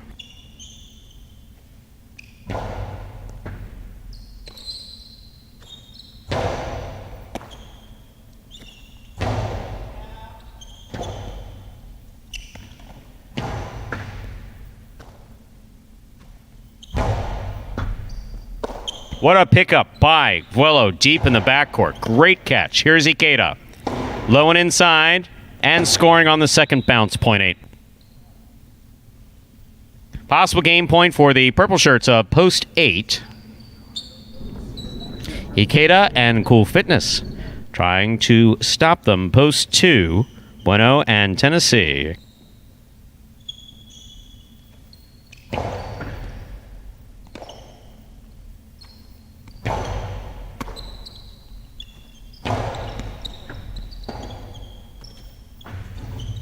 That ball goes to the overhead screen. That's point and a well-earned game to the purple shirts of post 8. Ikeda and Cool Fitness. 8 wins at 4-6 and 2 playoff for second and third place. 4 first serves, 2-6.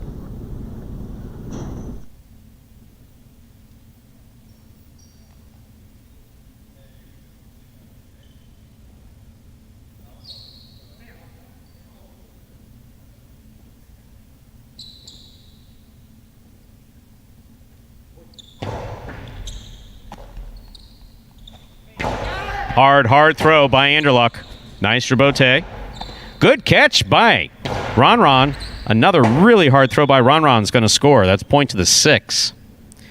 Possible place point for post 6, Ron and Anderluck. Trying to stop them, Bueno and Tennessee.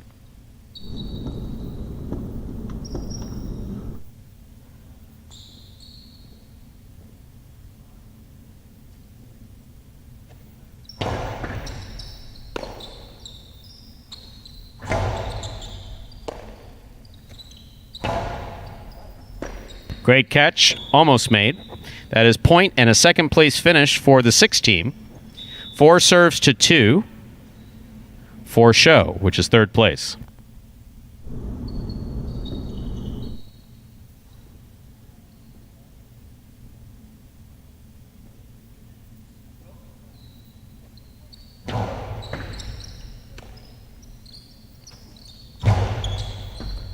Catch on the forehand of Kubala. He comes over the top. Asier from the forehand. Goes deep. Catch by Bueno.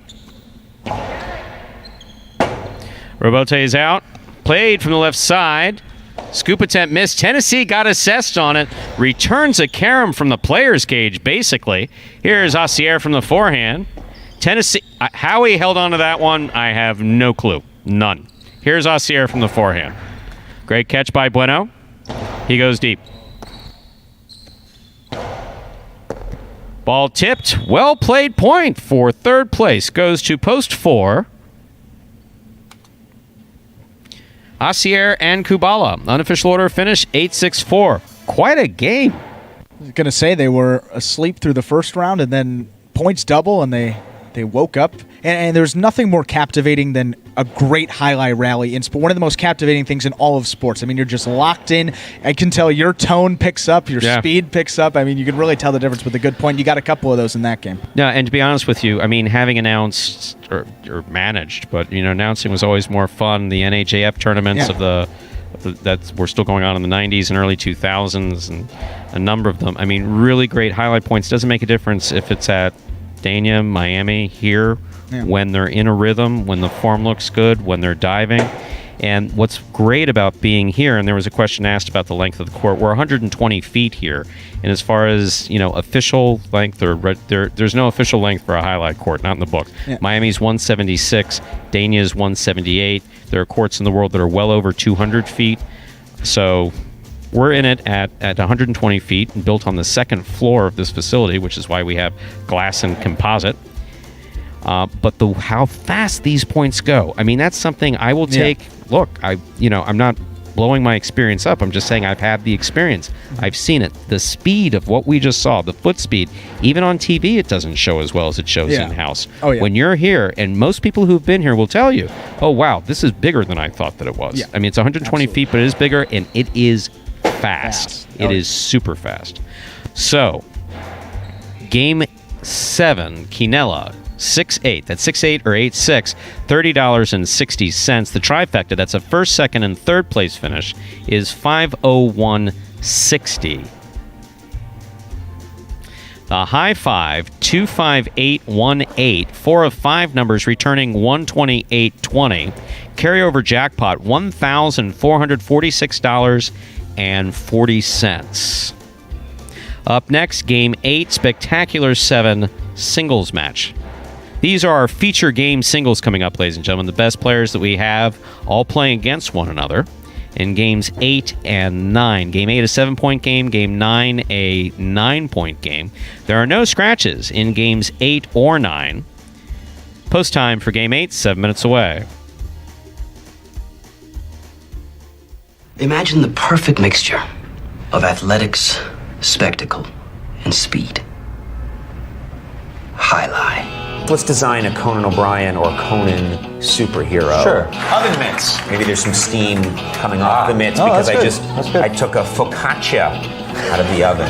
Oh, a highlight glove in the other one. That'd be great. Have you ever played highlight? Actually lacrosse, but it's highlight for white people. I'm Johnny Knoxville. This is Steve-O. This is highlight. Highlight is like handball, only you fling the ball and catch the ball with this basket thing. It's more complicated than that. And dangerous.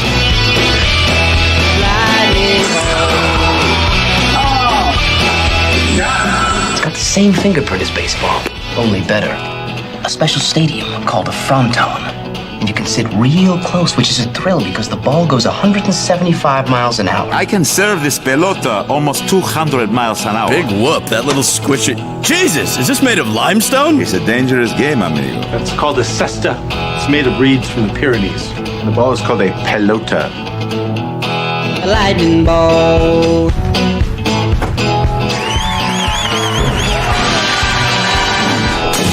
Oh, good God.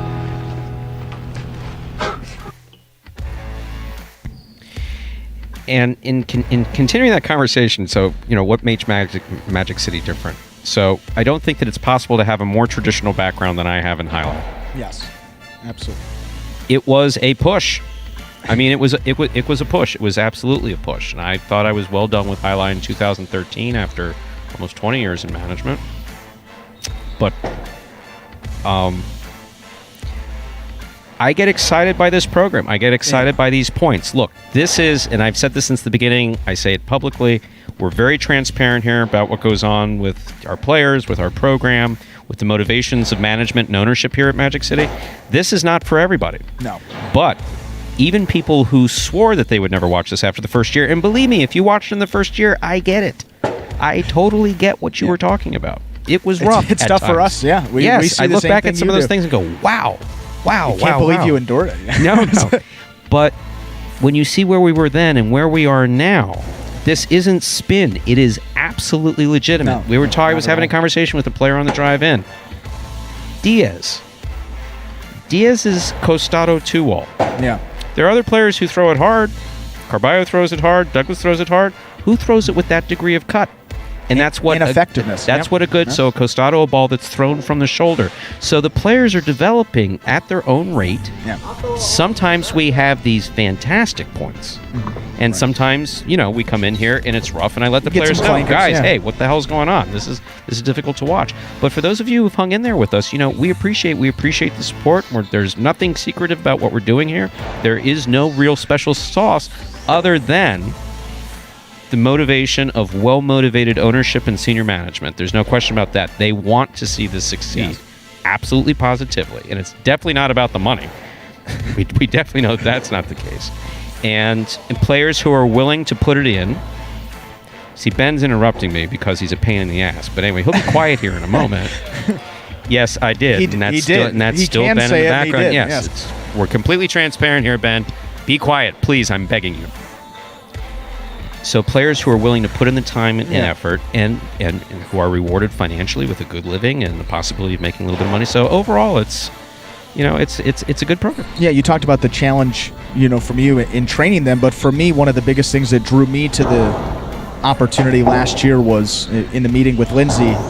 She was like, these guys are, starting from scratch and learning as you go. And I, as a recent college graduate, I kind of found myself in a similar, boat as them. I was developing in terms of my broadcasting, just getting started in my career. So I was like, these guys are athletic. These guys are quick. I've seen Jai-Alai before. I was exposed to the game, but to have the University of Miami connection, these guys play a lot of former sports. They come from different sports backgrounds that I enjoy. That whole, all of those points is, like you were saying, that was one of the things that drew me to it, and it was perfect for me. And I didn't get it. Yeah. I didn't get any of that. I was like, well, so yeah, he played football. He's got a Super Bowl ring. What the hell is that? And he's in his 30s. And for me, I'm like, this guy's got a Super Bowl ring, and I get to call his games. That's awesome. What does that have to do with highlight? Yeah.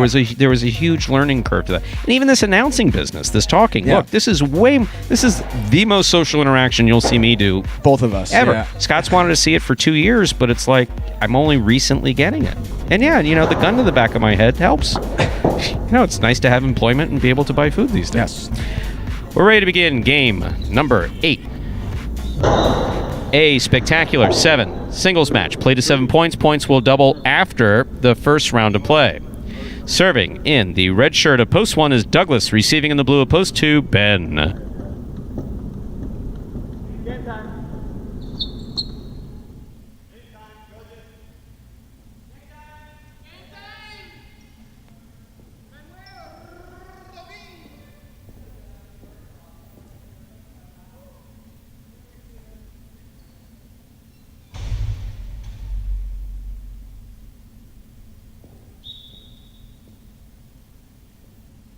Douglas serves. We begin game 8.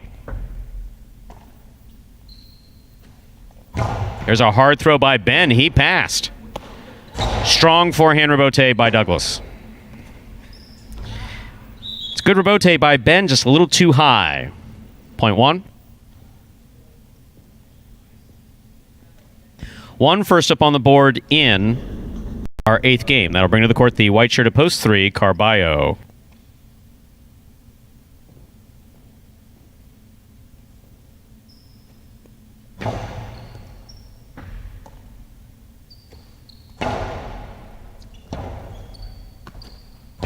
Nice rebote thrown by Douglas. Douglas gets to the backcourt, places it outside with a soft touch. Carballo in the front court. Tejada, the smart play. Great hustle by Douglas to try to get there. That scores on 2 bounces. Well played point. Really well played point. Point 3.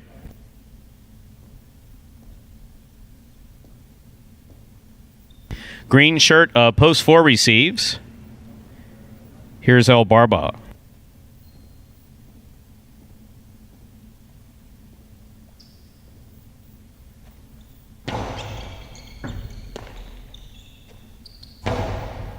Catch by Carballo. Hard backhand. Rebote for El Barba. Catch by Carballo. El Barba on the rebote. Taking a quick bounce on the forehand.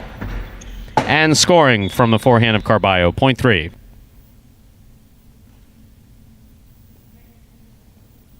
Carballo with 2 points. This matchup has Carballo serving to Ron in the black of post 5.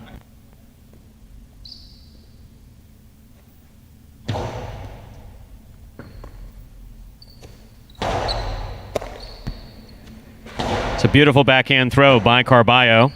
Ron for the rebote. Too much. Hit the overhead screen. Point 3.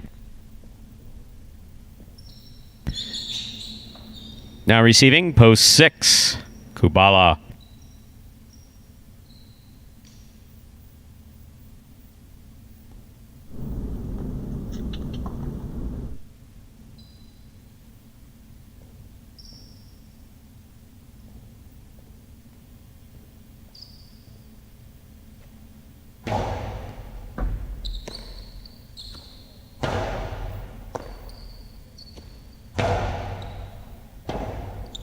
Rebote forehand hooked to the side wall, then the pad. Point 3. Carballo has 4 straight points. Receiving, pink of post 7, Anderluck.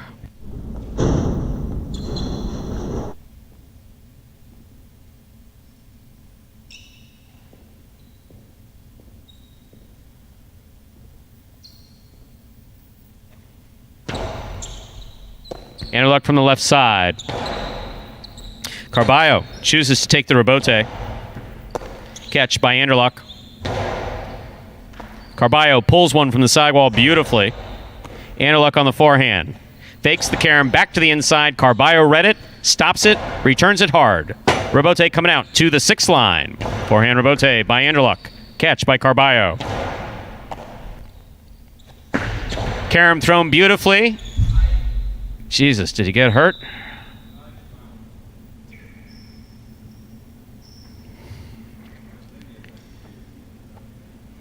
Point 7.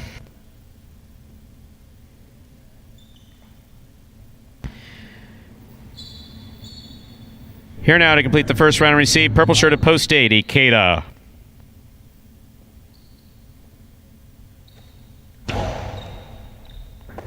What a catch by Ikeda off a perfect serve by Anderluck. Ikeda on the forehand. Scoop by Anderluck. Point 7. 7 on the board with 2 points. Here's post 2, Ben.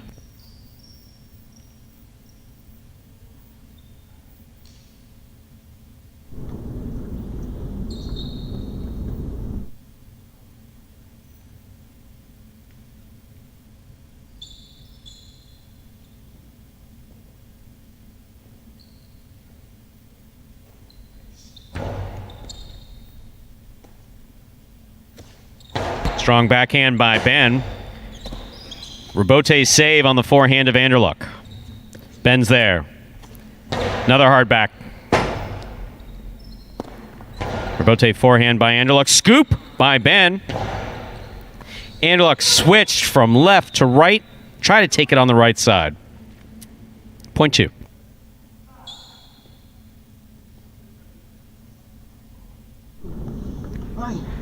Returning, post 1, Douglas.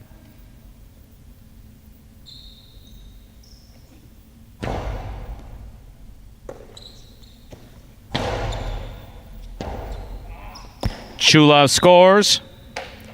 Well thrown, point 1. Douglas has 3 points. He serves to the green shirt at post 4. Returning is El Barba.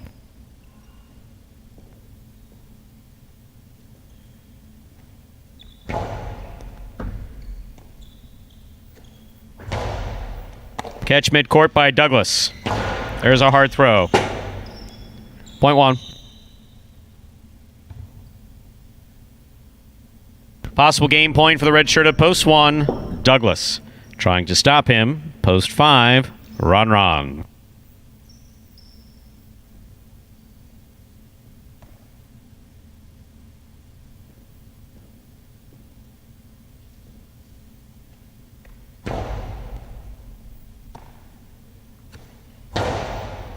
Good catch by Douglas.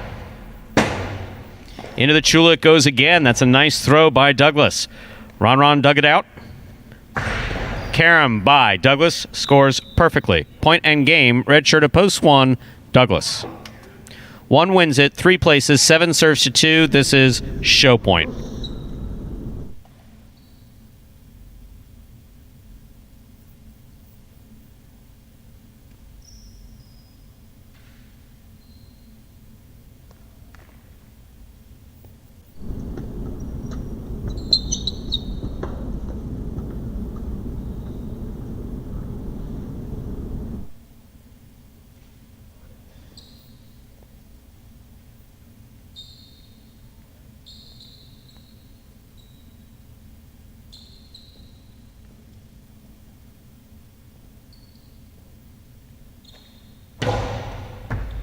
It's a great serve by Anderluck and a great catch by Ben.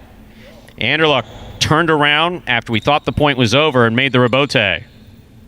Oh, Tejada, the right play, just not well executed. With all due respect, Ben. No, you know. Yeah, Ben's laughing about it. He knows. He's shaking his head. No, good idea, though.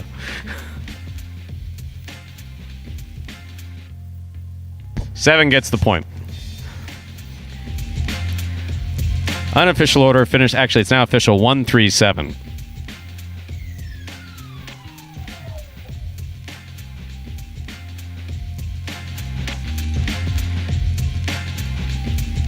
Coming in first, post 1, Douglas taking second, post 3, Carballo coming in third, post 7, Anderluck. 1-3-7, the official order of finish. Many of you have inquired about having more highlight on Saturdays, and guess what? I'm expecting someone to say what? Right. What, Stu? There we go. Thank you, Andrew. I appreciate that. And in July, beginning July 1st, well, it's not on July 1st, obviously, but the first week in July, we will have a Saturday evening performance. In fact, Saturday night highlight performance is going to begin at 8 p.m. Not even evening. Yeah, later Not than even evening. That's yeah, that's right. a night one. Saturday evening at 8 p.m. And we'll also have a Wednesday performance actually beginning on July 1st. Here are our prices from game number 8.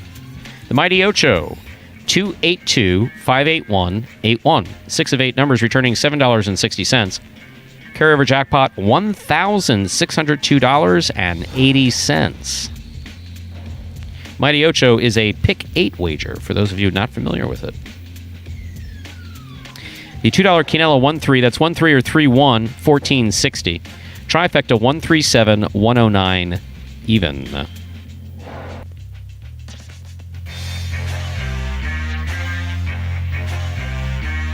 Up next, ladies and gentlemen, is our 9th and final game of the afternoon, a spectacular 9 Superfecta match. Game played to 9 points. Points double after the first round of play.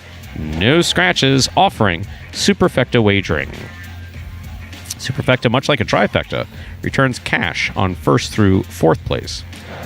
Unlike the trifecta, which is first, second, and third.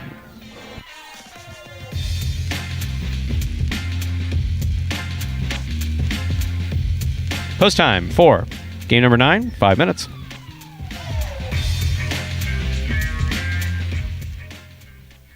Being the overall champ in the rookie season was great. I put in hours and hours of hard work in the off-season practicing, and just to show that it paid off in the end, it was really great. My goal for the 2020 season is to stay healthy, play to the best I can, but definitely I would love to repeat winning singles and doubles again this year. Like I said, I think it's going to be a lot harder, but it's definitely a push that I want, and I'm happy that everybody's getting better, and it's going to be harder for me because it pushes me to be better, and that's what I want ultimately. I would love to be the champ again this year. I am definitely going to try my best. Like I said, the competition is getting better every day, And so I'm going to push to be the best again, but we'll see. It's going to be a long 7-month season, and I'll hope to repeat what I did again. And for Douglas there, 4th win of the week, number 34 of the season now. Opened up a 4-game lead over Ikeda. Douglas leading both singles and doubles, and we're talking specifically singles there, 34-30. Douglas 4-game lead there and just continuing to play great. I mean, 62% in the money, over 60%. I mean, over 50% is probably exceptional. I mean, we can go even lower. I heard 30%, 40%, 50%, 60%. That's just ridiculous. Also, a lot of fantasy points if you're playing that as well. FantasyHighlight.com. We have new contests every week for that type of stuff there. And, yeah, Douglas 4th win of the week, and he may take home his first Golden Cesta of the year. If he can have a nice day tomorrow, that will be a nice little touch to an already impressive resume he's put together in just a short period of time here at Magic City.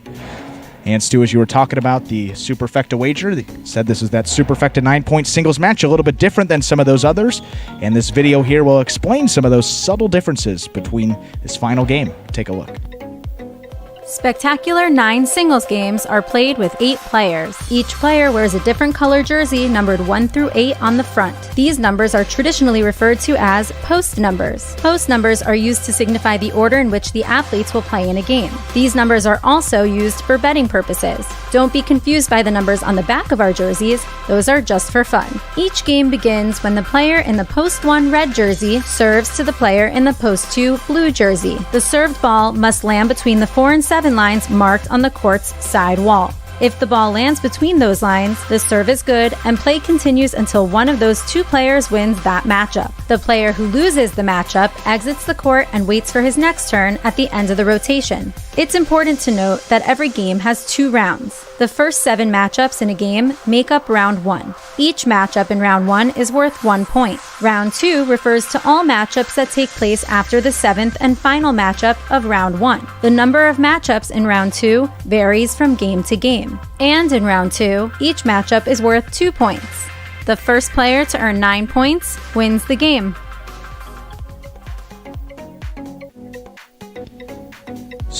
Story time with Stu coming tomorrow. That's going to be a fun day. What do you got prepared for us? I have to admit, I really like some of these fans and some of the interesting stuff. That's why I'm telling you, when we get to the point when we start allowing people back in, it's not really allowing. We need to keep the players healthy. We want people to stay healthy. And so, probably sometime after the U.S. National Jai-Alai Championships at the end of July, so probably, beginning of August, we'll look into that. But, when you see me out and about, there's not a lot of conversation. You hear us behind and that's the with all mic. due respect. Yeah. That has nothing to do with other people. That's based on my own neuroses. Entirely based on my own neuroses. No, just keep it quiet and I feel like both dark. of us. Yeah, when we're not on the mics here, we're not very talkative. 2 quiet guys off the mic. You wouldn't guess it, really. No, I'm telling you, Scott said, look, I've had enough of this traditional Jai-Alai announcing. Announce it the way I want it announced, or you're done. I mean, he can be really intimidating. He really can. He gets that little vein in his forehead that sticks out.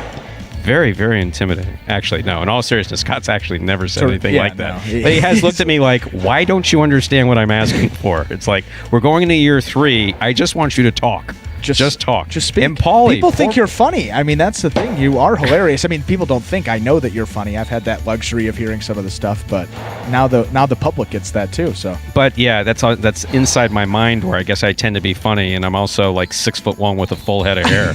So. Aren't we all? Yeah. Yeah. And someone who's talking about that Saturday night performance, we're also adding that Wednesday noon performance as well, starting in July. Stu got that in just before Douglas profile played there. But yeah, Saturday night, 8 p.m., and then a Wednesday 12. So we're adding about a 33% more to our schedule. So that's a pretty big chunk there. So that'll be good for the fans. I know people were clamoring for a little more play. So again, there it is. We're ready to begin our 9th and final game of the afternoon, a spectacular 9 Superfecta match. Play to 9 points. Points double after the first round of play. Serving in the red shirt of post 1 is Ikeda. Receiving in the blue of post 2, Anderluck.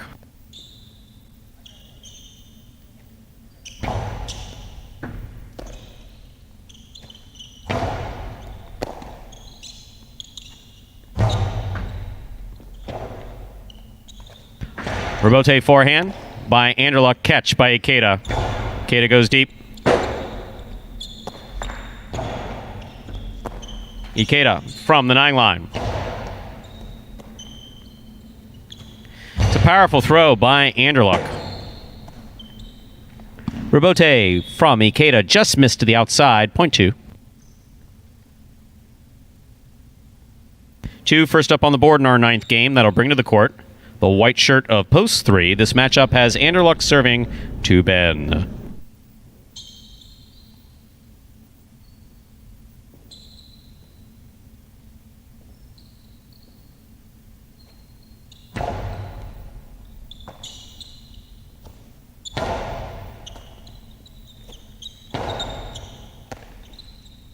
Big backhand by Ben, taken in the air by Anderluck. Anderluck cocks with that right side, throws it back hard, just off the tip of Ben Sesta. Point 2.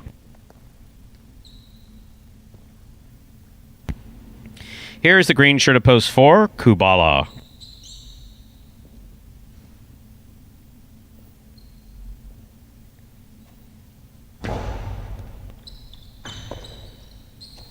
It's a nice backhand by Kubala. Anderluck takes it in the air.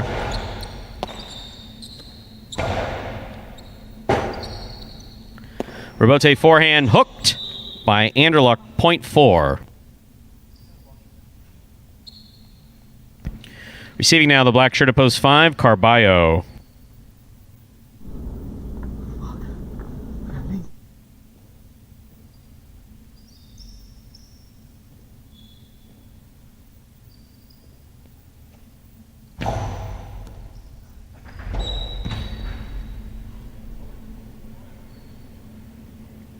That was an overserve.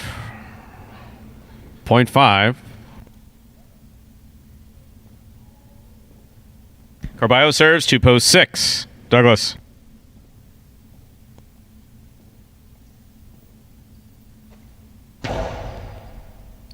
Douglas from the left side. Hard throw from the left side. Carballo.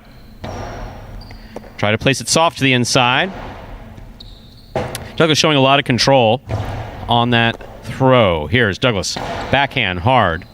Coming out low. Carballo with a swing and the miss at the 8 line. Point 6.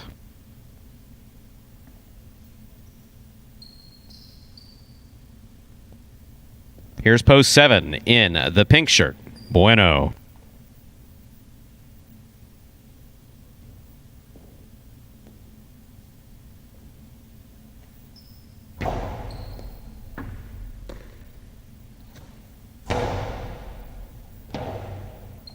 Robote left side by Douglas, played nicely. Here's a good catch by Bueno.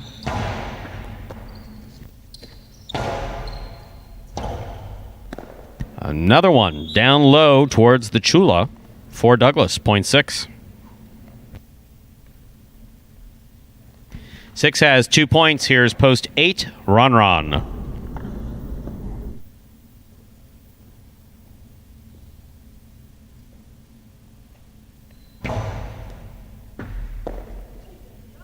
Ball tipped off the serve. Point 6.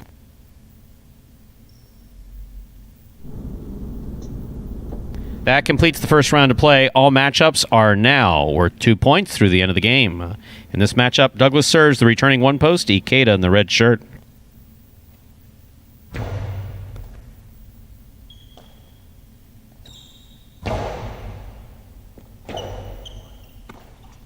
A hard throw from the forehand of Douglas. Ikeda's there. Goes deep. Beautiful forehand Robote thrown by Douglas. Forehand Robote escapes from Ikeda. Point 6. Douglas has 5 points, but remember 9 points are needed to win a superfecta game. Here's post 3, the white shirt, Ben.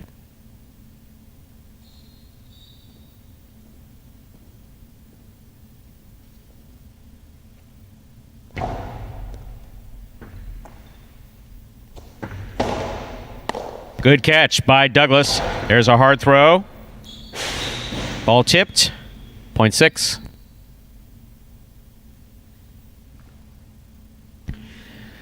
Straight points to a possible game point here for post 6, Douglas. On the court trying to stop him, post 2, Anderluck.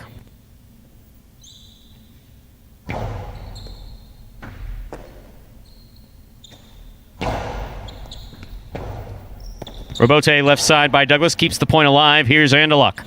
Back to the inside he goes.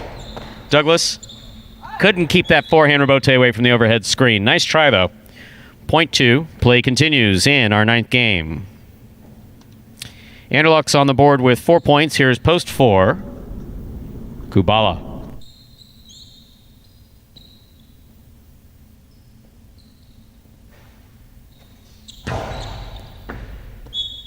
That's an overserve. Point 4.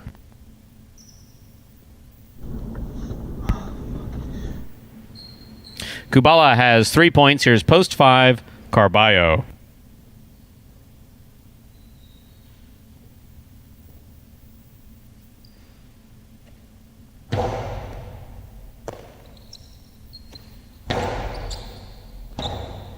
Robote left side by Kubala. Catch by Carballo.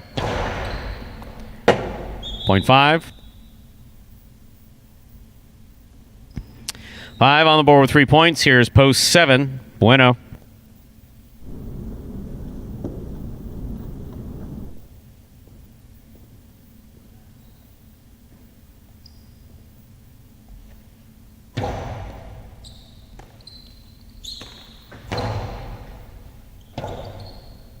Robote, beautifully thrown by Carballo. Kept it away from the overhead screen. Carballo from the Robote from the 10 line, right to the inside. Great catch by Bueno. Carballo on the forehand from the 11 line.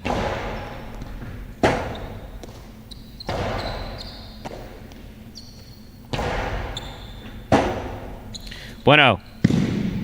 Robote's low, point 5. 5 with 5 points. Carballo serves to post 8, Ron.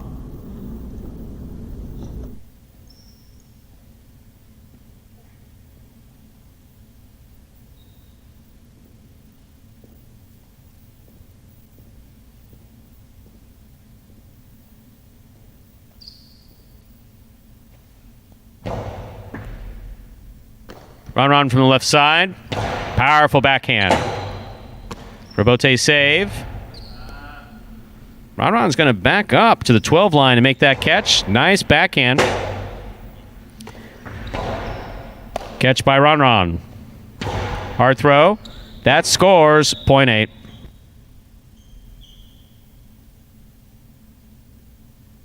Ron has 2 points. Here's post 1, Ikeda.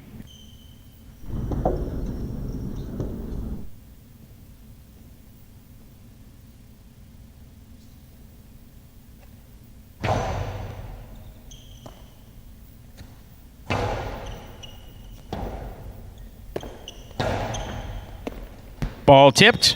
Point 8. Don't hit it. Thank you. 8 on the board with 4 points. Here's post 3, Ben.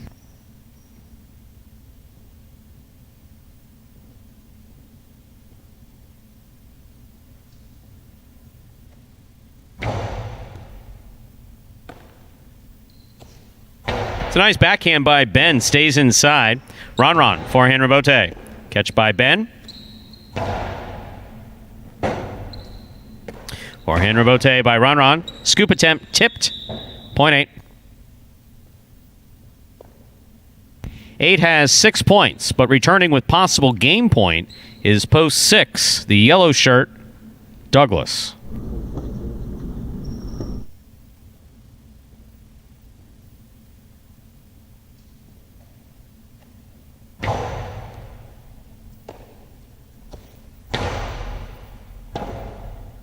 Robote forehand by Ron. Scoop by Douglas. Got away from him. Point 8. Possible game point for Ron in the purple shirt of post 8. Trying to stop him. Post 2, the blue shirt, Anderluck.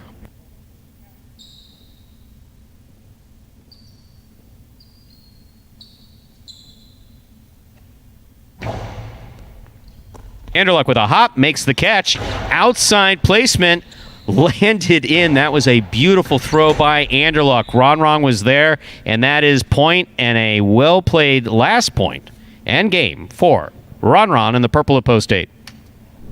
No playoff here. 6 places, 5-2, 5 comes in third, 2 takes the quad. 8-6, 5-2 is the unofficial order of finish for Game 9.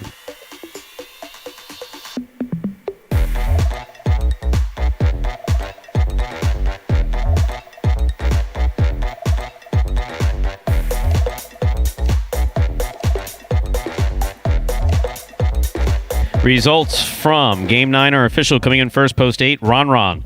Taking second, post 6, Douglas. Coming in third, post 5, Carballo. Coming in third, post 2, Anderluck. 8-6, 5-2 is the official result for game number 9.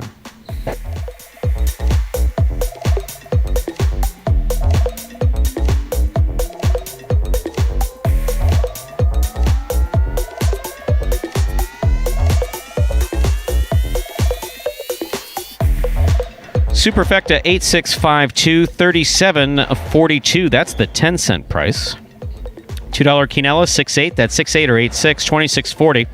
Trifecta 865 398.20.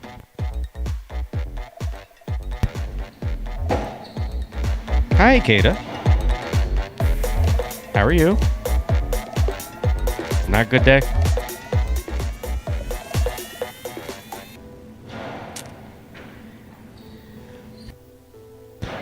Yes, surprise visit. Checking numbers nonetheless. I was going to say, Ikeda, guys want to know their numbers, where they stand, and... well, where he stands is immediately over your right shoulder, right? He's over my right shoulder, but also second place there, and...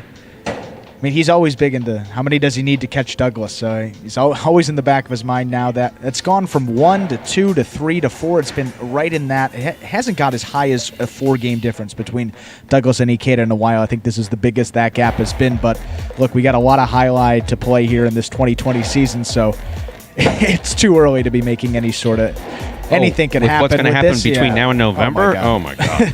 Come on. That is one very interesting thing, is that when Ikeda came back, our guys started practicing in January. So when Ikeda came back and he saw how they were playing, he went, "Oh, this is different than it was last year." And then Ron, who came back just after the first week that we began, he said, "Oh, no, this is different. This is definitely different. It's not just Douglas different.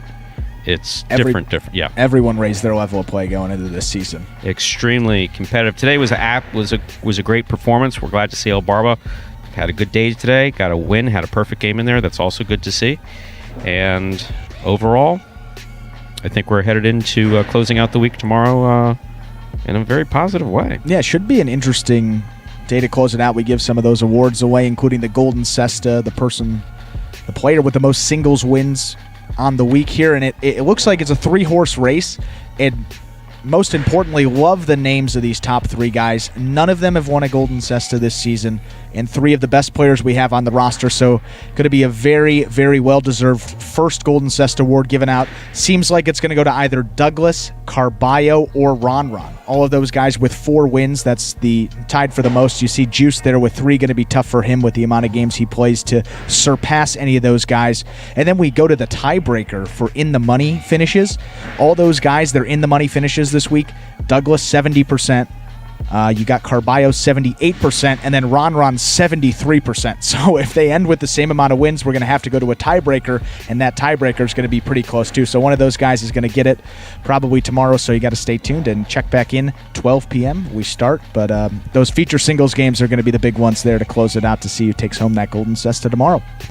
And that, ladies and gentlemen, will do it for this Saturday afternoon performance of Live Jai-Alai in the Magic City on YouTube's Jai-Alai Channel.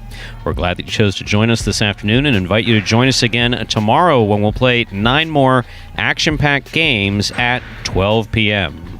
We sure hope you enjoyed today's Jai-Alai action at Magic City. Please like and subscribe to the Jai-Alai Channel.